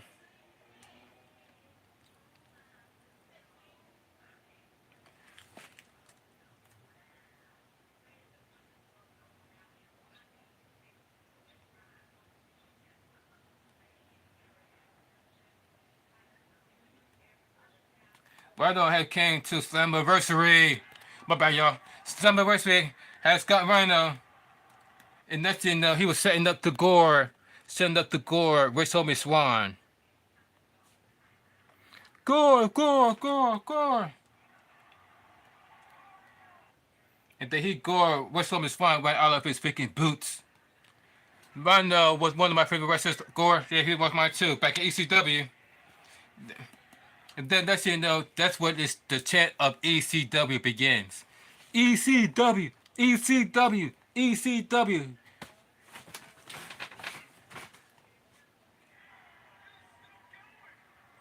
And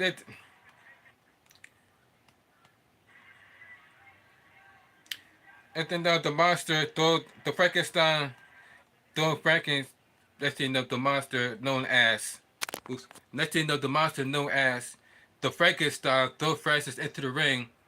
You see him setting up for the moonsault. This guy setting up for the moonsault on Francis. That's the, you know,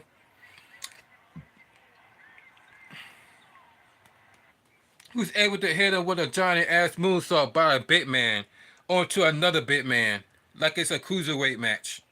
Look at that. That gotta hurt Francis. Imagine a 300-pound man jumping on you 300 feet in the air. Yeah.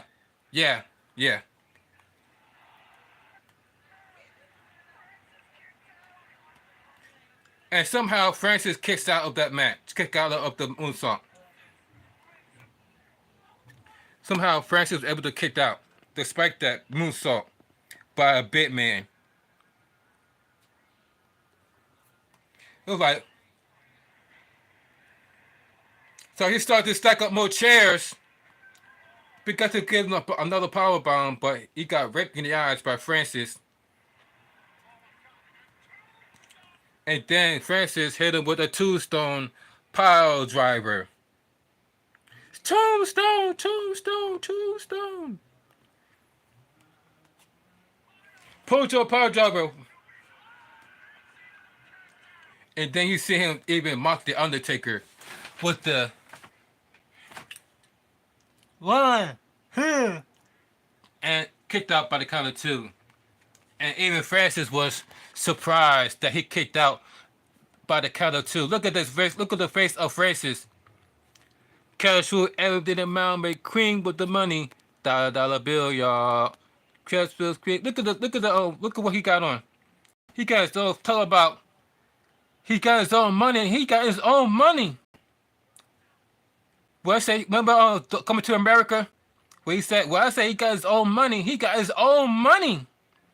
He got his own face on the dollar bill. Top Dollar. Top Dollar. That's what his name is. Francis used to name Top Dollar in T and SmackDown. That's what his name is. His name used to be called Top Dollar. That's what his name is. I almost forgot his name in WWE. They used to call him Top Dollar. Now that he got his own face on the dollar bill, like Hakeem from Coming to America.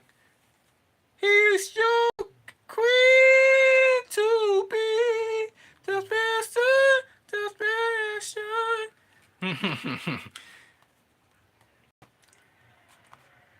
So then, Francis is threatened to go for the power bomb. Francis was threatened to choke slam him, reverse. So now he hit him with a choke slam of his own onto Francis, formerly known as Top Dollar. Choke slam him on the pile of. Oh, he choke slam him in a bunch of chairs. Look at that. Choke slam Francis right onto a bunch of piled up steel chairs, onto the spine of Top Dollar. It's like, you want to buy that shirt? Yeah, that look hard though. I ain't gonna lie.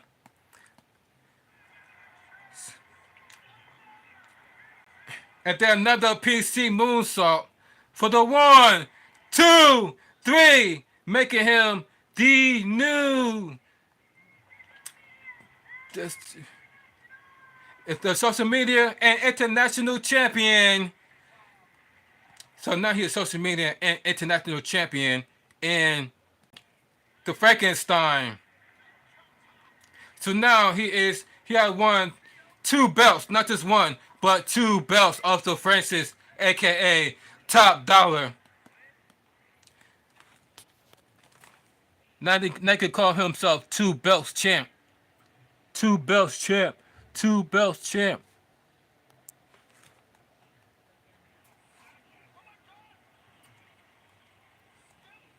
Now who's coming to the ring? It seems like every time you turn around, there's somebody ends up coming out the ring.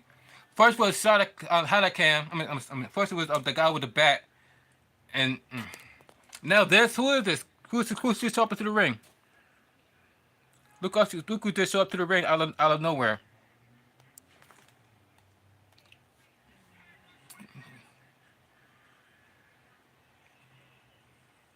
So he walks into the ring, grabs the mic.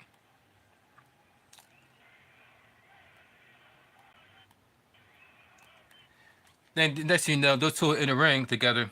He got his smile on their face because he just won 2 belts. He was like, "What's going on?" He was like, "What is going on? What's this?" Whoa! What's going on here? Did she propose to him? Is that a proposal?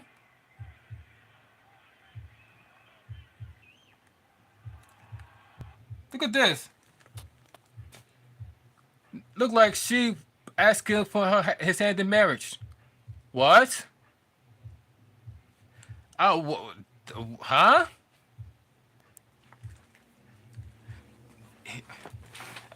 This something I've never seen. This something I've never seen done before. Because normally a guy asks a woman for her hand in marriage. Looks like she doing the opposite and asking him for his hand in marriage. I was like, huh? That don't seem kind of odd. That seems kind of odd and out of the ordinary. I never seen nothing like that ever happened before ever in life. When a girl asks a guy for his hand in marriage, not the other way around. She got the wedding ring, everything. But then out of nowhere, I guess she got what?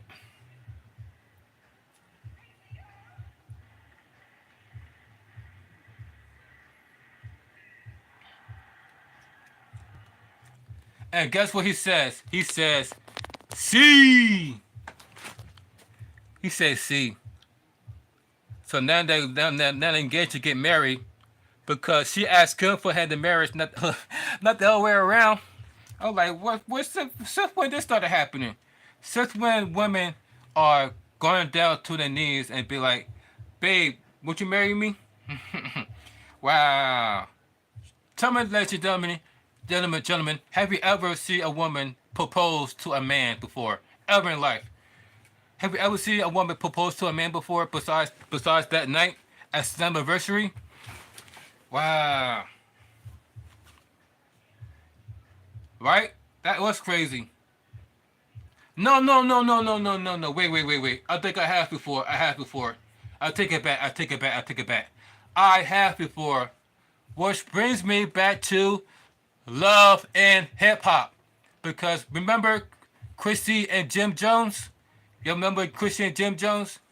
How Chrissy was standing there and being with him for years and years and not once asked her to marry him? Not once. So then she took it upon herself to ask him to marry her. So I was like, wow. So that's the only time I saw a woman propose to a man. It's where at Love and Hip Hop, Jim Jones was asked by Chrissy, "Will you marry me?" And still to this day, they're not even married yet. Still to this day, they're not even married yet, despite she asking him for his hand in marriage. They still never got married. And that was years ago.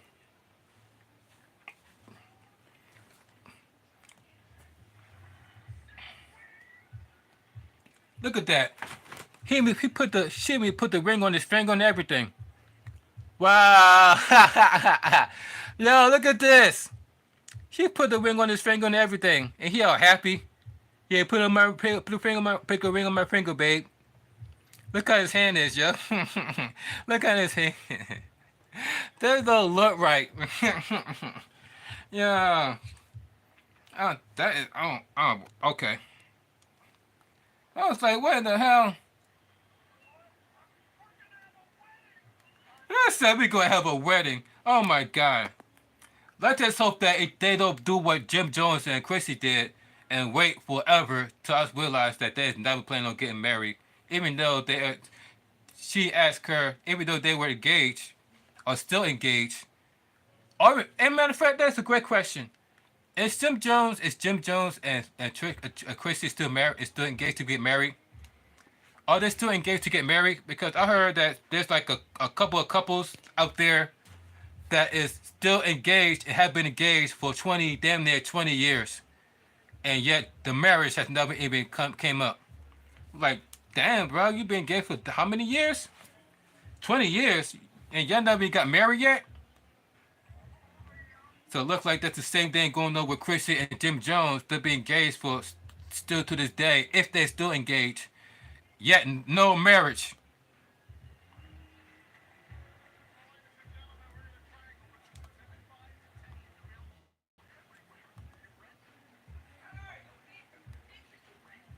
And ladies and gentlemen, the next match, yes and gentlemen, it is Daniel Brooke.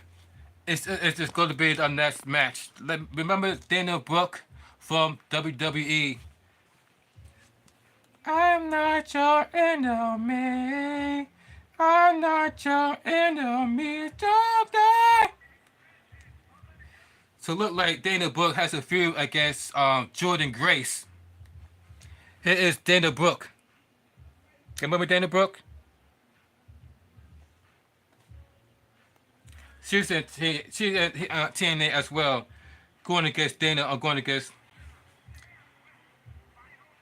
challenge to Jordan Grace.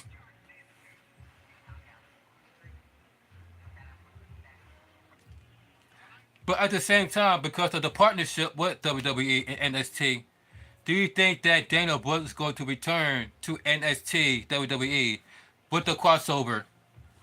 Just like Jordan Grace did, because she is one against Jordan Grace, who has defended her championship against um, Roxanne Perez. Remember, she won against Roxanne Perez, champion versus championship match, and Jordan Grace.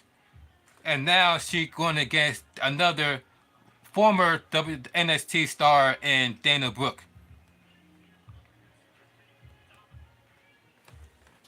Look at this.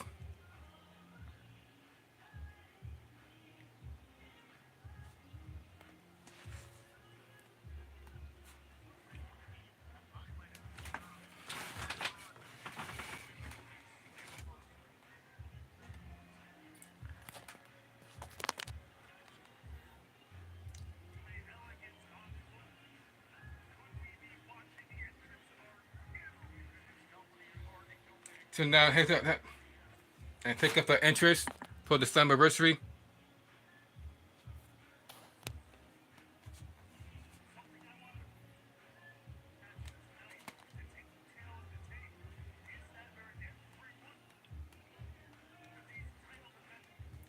There she is, ladies and gentlemen. Jordan Grace should have won that match.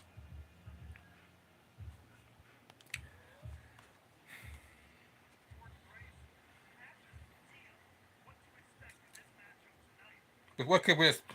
And then here comes Jordan Grace, the Muscle House.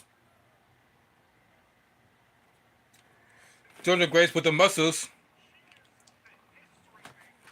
She is the history maker in Jordan Grace.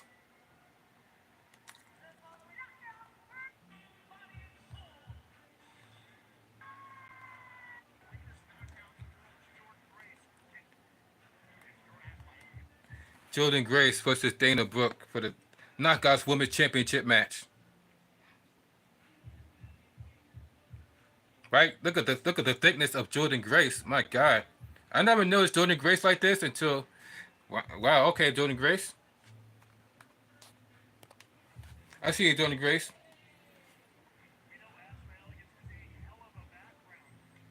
Ooh.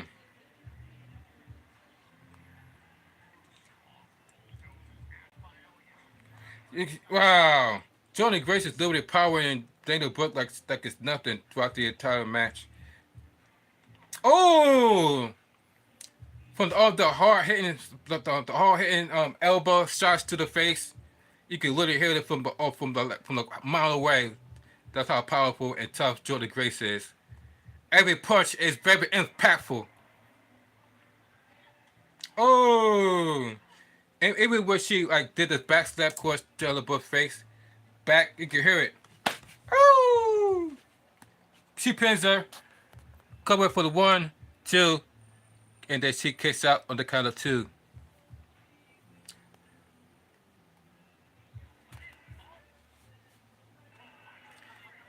Meanwhile, they got this guy that's been accompanied by Dana Brooke. Keep interfering in this match, keep distracting the referee.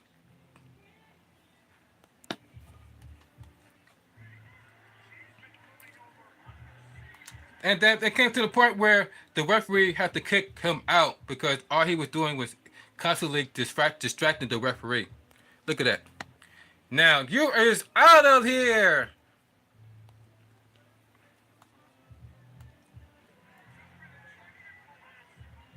Just gentleman ejected. And then Rosemary. Let you know, Rosemary just showed up. Just random showing up. And Rosemary, you see Rosemary?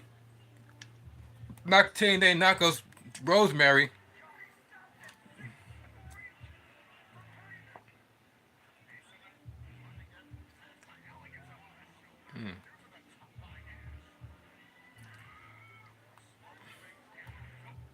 And then you see Dana Brooke with a submission on to Jordan Grace.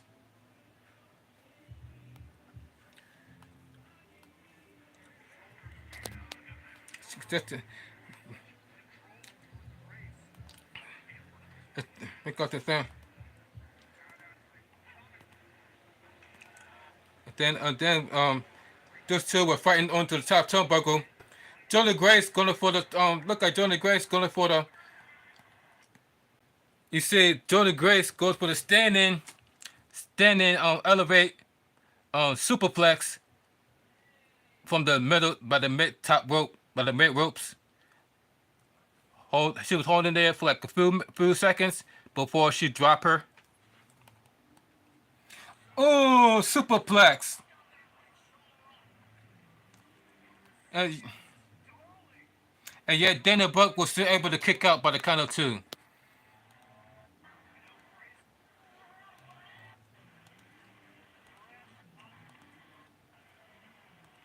And then you see and then you see at the part of this match you see she tried to go for a chicklet crab, but then she got. And then at one point she got Dana Brooke as a sleeper. And the winner of this match is Jordan Grace with a finishing move for the 1, 2, 3, making Jordan Grace defeat Dana Brooke for the one to successfully defend her women's championship.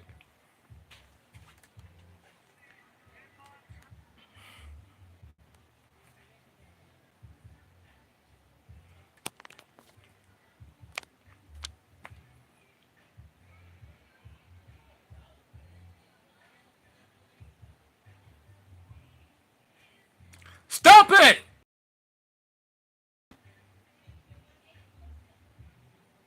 Jordan Grace.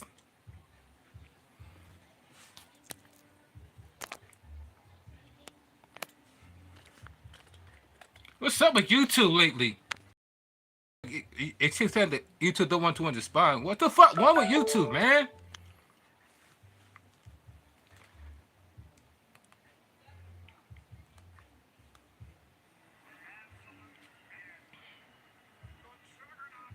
So, the winner of this match is Jordan Grace.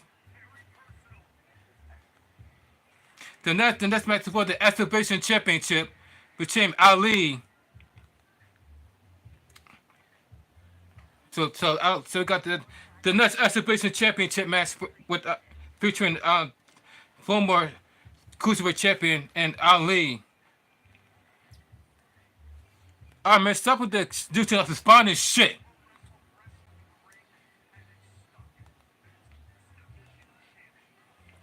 It's for the Exhibition Championship match. Ali. Come on, man. Come on, YouTube. Wait.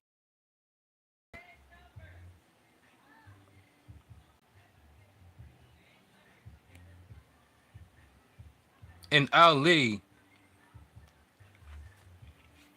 Now, wait till wait start to fucking piss me off. Like, why this fucking bullshit? Stop fix your fucking shit, you two, you fucking dicks.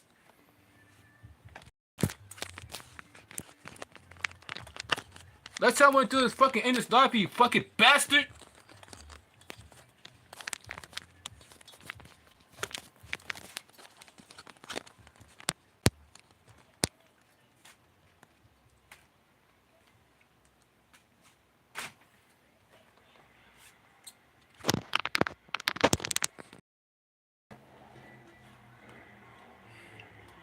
You can see.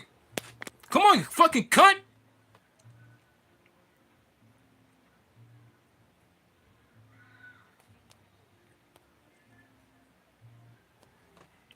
And Ali for the championship match. Mario Zone going against Ali.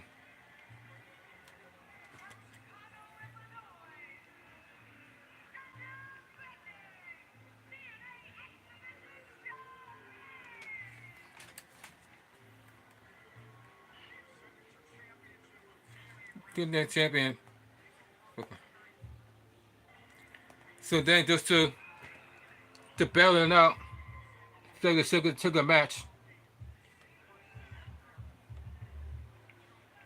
Super move this.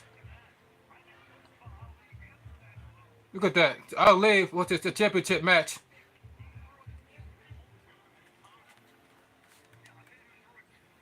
So we got this. So we got the exhibition championship match. Wow, they literally disrespect the hell out of Ali with a kick to the face. Take care to your eyes out the prize right there with the Cruiserweight Championship match.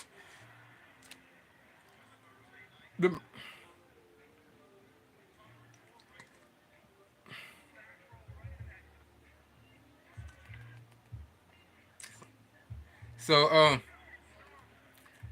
you see, you see, nothing. The team that crowd started to chant, "Fight forever, fight forever, fight forever." Oh! Went for the dub. This guy went for the double knees, but missed.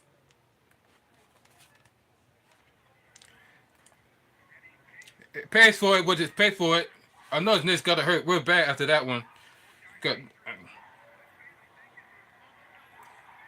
Oh! And then a part of this match, we saw him doing the Spanish fly. Look at this, the Spanish fly. Check out the move, y'all. The Spanish fly. Look at this. Oh, Spanish fly. Watch this again. With the Spanish fly. Maybe it got the crowd saying, "Holy shit! Holy shit! Holy shit! Holy shit!" The show is man check our chances at the Wild Squad, man.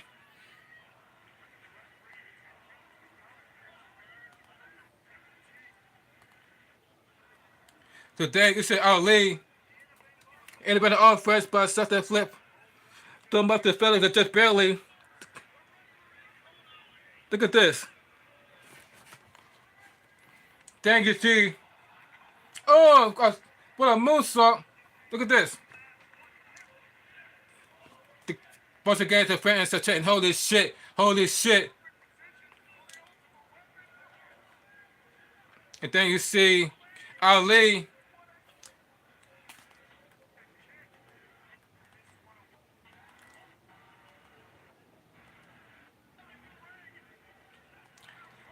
And next thing you know, Ali's people try to interfere in this match.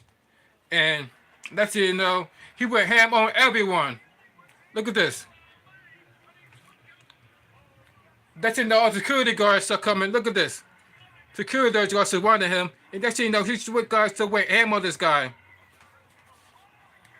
And then the guy with the pink suit hit him with the belt over the head with a belt. Look at that. Hit him over the head with the belt. The guy in the pink suit.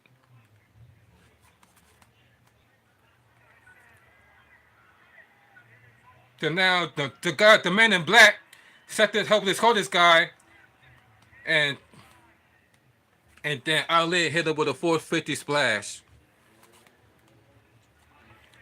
Not just one, but twice.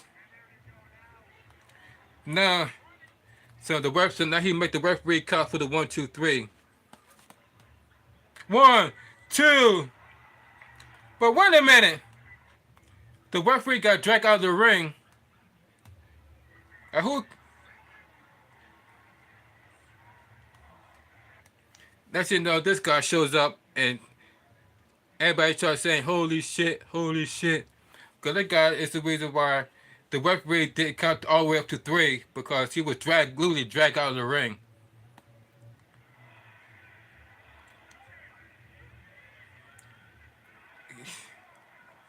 That you know, this guy takes out the security guards that surrounded the ring, saying that surrounded the ring.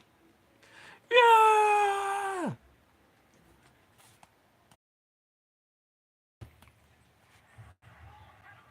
Oh Hebner. Oh Hebner. Remember,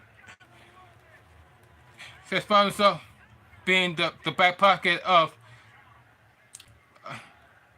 Ali, and then you see, and then next you know you see those towards each other, and then that's when you see Ali put this guy in the sharpshooter. The referee was going. Oh Hebner was going to pull a Montreal screw job. These hear the people say, "You screwed Brett. You screwed Brett. You screwed Brett." Come on, you fucking cunt! Stop it!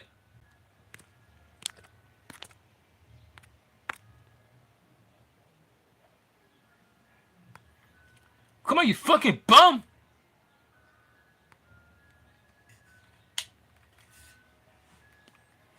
So he was like, no. He was like, no, I'm not gonna do it. I'm not gonna do it. So he's like, I'm not gonna do it. Oh, I'm not gonna do it. I'm not gonna do it. Look at him. I'm not gonna do it. Ooh.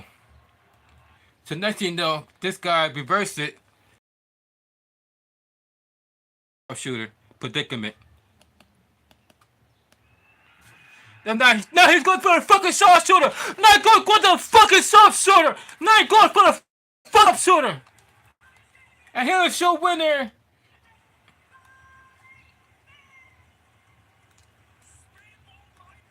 Speedball Mike Bailey. Earl Hebner redeems himself. And as you know, he's the champion. Being hell raised by Earl Hebner.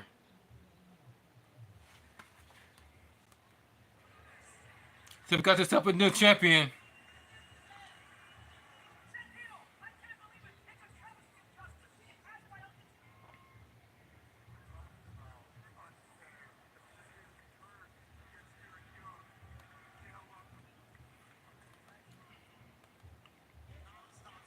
And then, so we got ourselves a new champion versus Ali. Wow. Look like Earl Hebner trying to redeem himself after what he did with Bret Hart and Shawn Michaels, the Montreal Screwjob.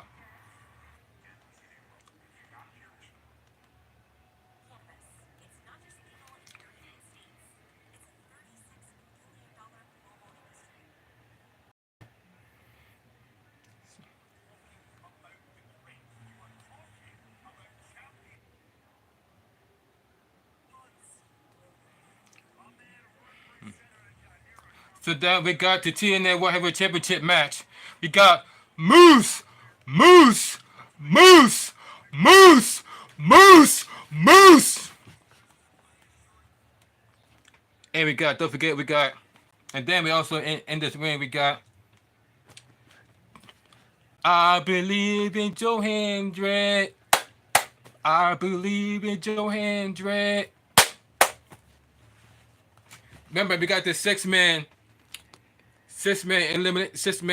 match for the TNA World Heavyweight Championship. We got moves. We got I believe in Joe Hendrick.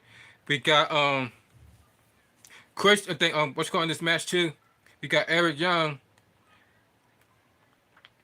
What the fuck? We got Moose. We got Nick Adams. We got Nick, aka Dolph Ziggler, in this match. We got Medane.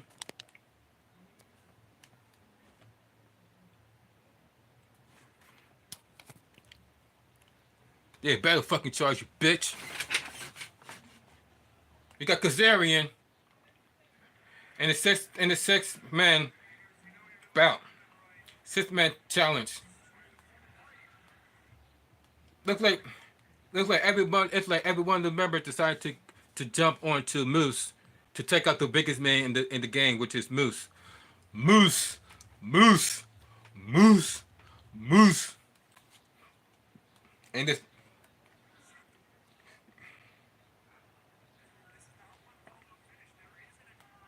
Remember, this is not one fall to a finish. It's every man had to be eliminated, one by one. So it's a 6-man elimination match, not just a one part to a finish. You have to pin all 5, 6 members to win the TNA World Heavyweight Championship match.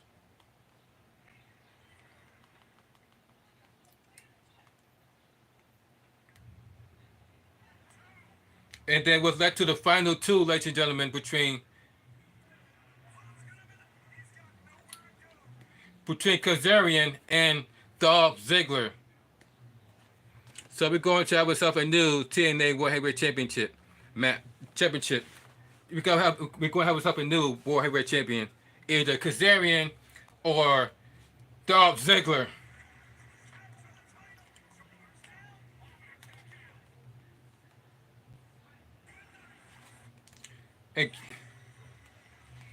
And ladies and gentlemen, guess who won the TNA World Heavyweight Championship match?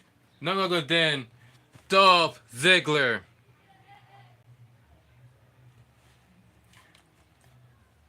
So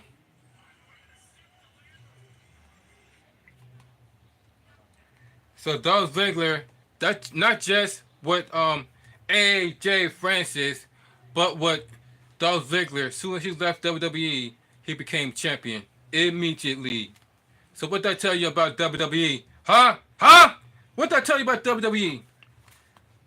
And speaking of WWE, ladies and gentlemen, now we are into the end of this review by TNA Slammiversary. Let me guys know what you guys think about the TNA Slammiversary pay-per-view. I think it's pretty decent. We got something new heavyweight champion and Dolph Ziggler.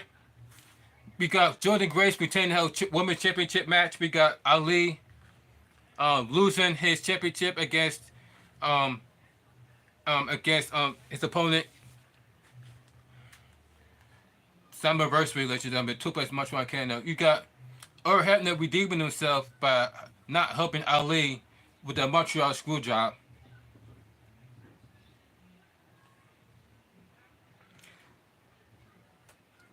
So let's go back to WWE and AEW, because there is a rumor that all members of the Hurt Business is going to AEW.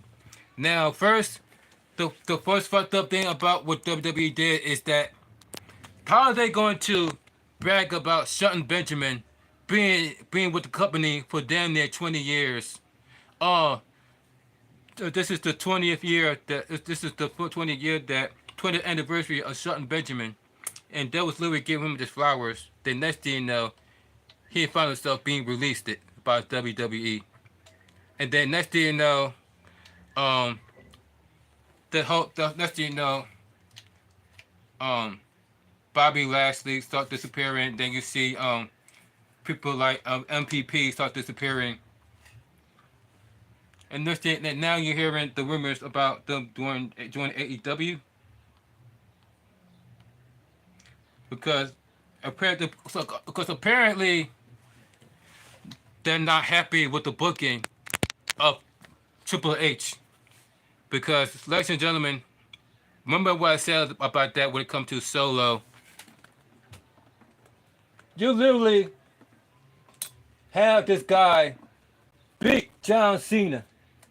Really had this guy beat John Cena. But yet, ever since he beat John Cena, this dude been on the losing streak.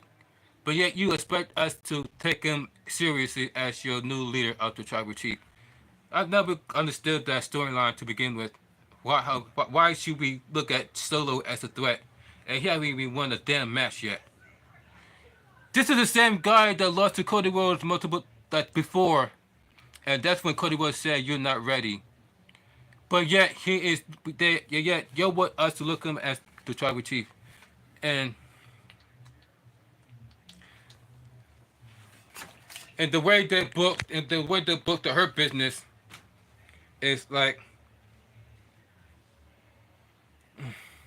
and then they let go Shelton right after his 10-year, 20th anniversary. That's found out to be fucked up. And now the rumors is that Bobby Lashley, along with MVP and along with Shelton Benjamin is going to make his debut in AEW. Now, I'm not sure if it's true or not. These are just rumors, but let me guys know what you think about those rumors. Do you think it's all true? Do you want to see Bobby Lashley along with MVP and join Shelton Benjamin over to AEW?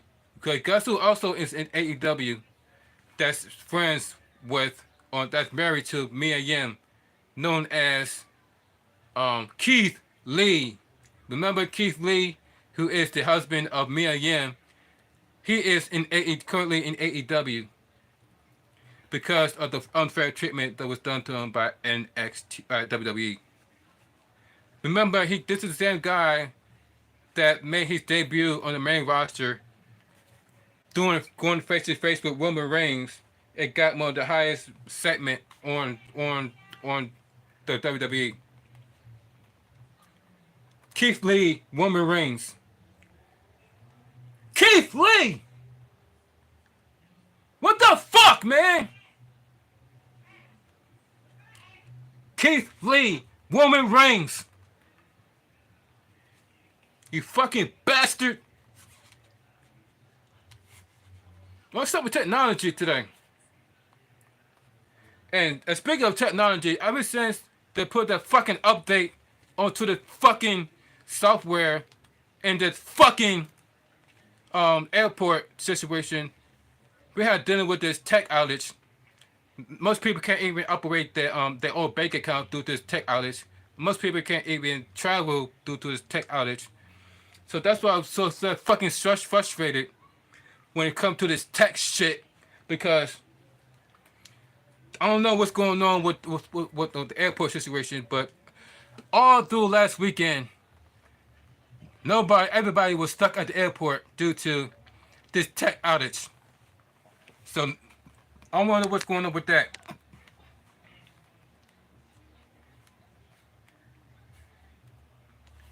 Tech outage. What the fuck, man? Tech outage. You fucking bitch. Tech outage. I said tech outage, you faggot. You fuck. So the shit getting pissed off.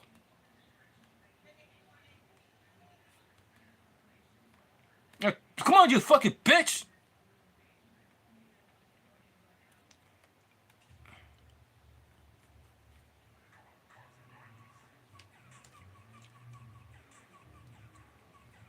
Like, come on, get this shit together. Here's the update of this. And the breaking news this morning. This is a live look at the airport in Milwaukee, Wisconsin. There might be some reporters and Politico types in there. They're trying to get out of Milwaukee, but right now, Milwaukee is just like almost every other airport, on Earth right now. Airports all around the world. Businesses, so many different institutions being affected right now by this IT outage, this what the fuck, man? Airport's still going down. I thought they supposed to be getting straightened up by Monday, and tech is still down. The airport is still down. People are still stuck at the airport.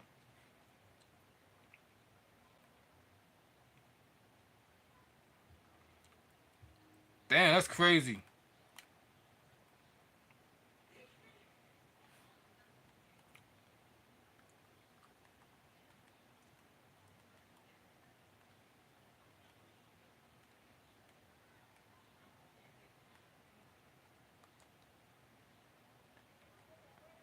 Tech.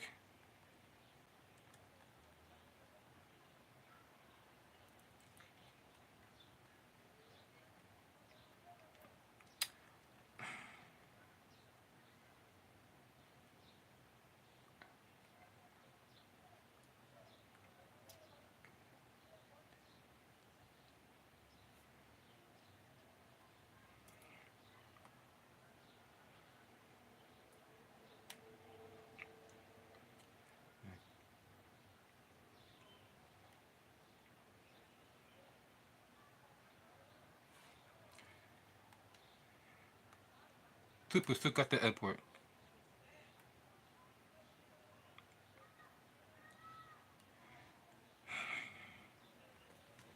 I'm telling you guys, this world is going to a complete shit because like tech is people are still dealing with the tech outlets. People are stuck at the airport. People are still dealing with the tech issue. There's some people that can't even access their own bank. There's some people that could even still travel because there's tech outlets. Oh my god, this world going to shit and like. Let me end this live stream, guys, before I get really pissed off because this said the system is still not responding. This whole tech is really. This is people Chef 33. Thank you for joining me on this live stream. Thank you for joining me. I know that I need to calm down, but can you guys blame me? Because I mean, as to everybody else, is getting frustrated, especially if you are a traveler that travel for a living. I know you guys gotta be very frustrated with all this tech outlets is going on. I know it's people is gotta be frustrated as I am, and you gotta figure out when y'all going to get fixed? When's all this going to get fixed? Because it's now we are on day four, since Friday of this tech outage. So make sure you gotta eat good, try to eat good if you can. Stay safe, pay attention to your surroundings. Keep checking out to 3. I'm out. Peace.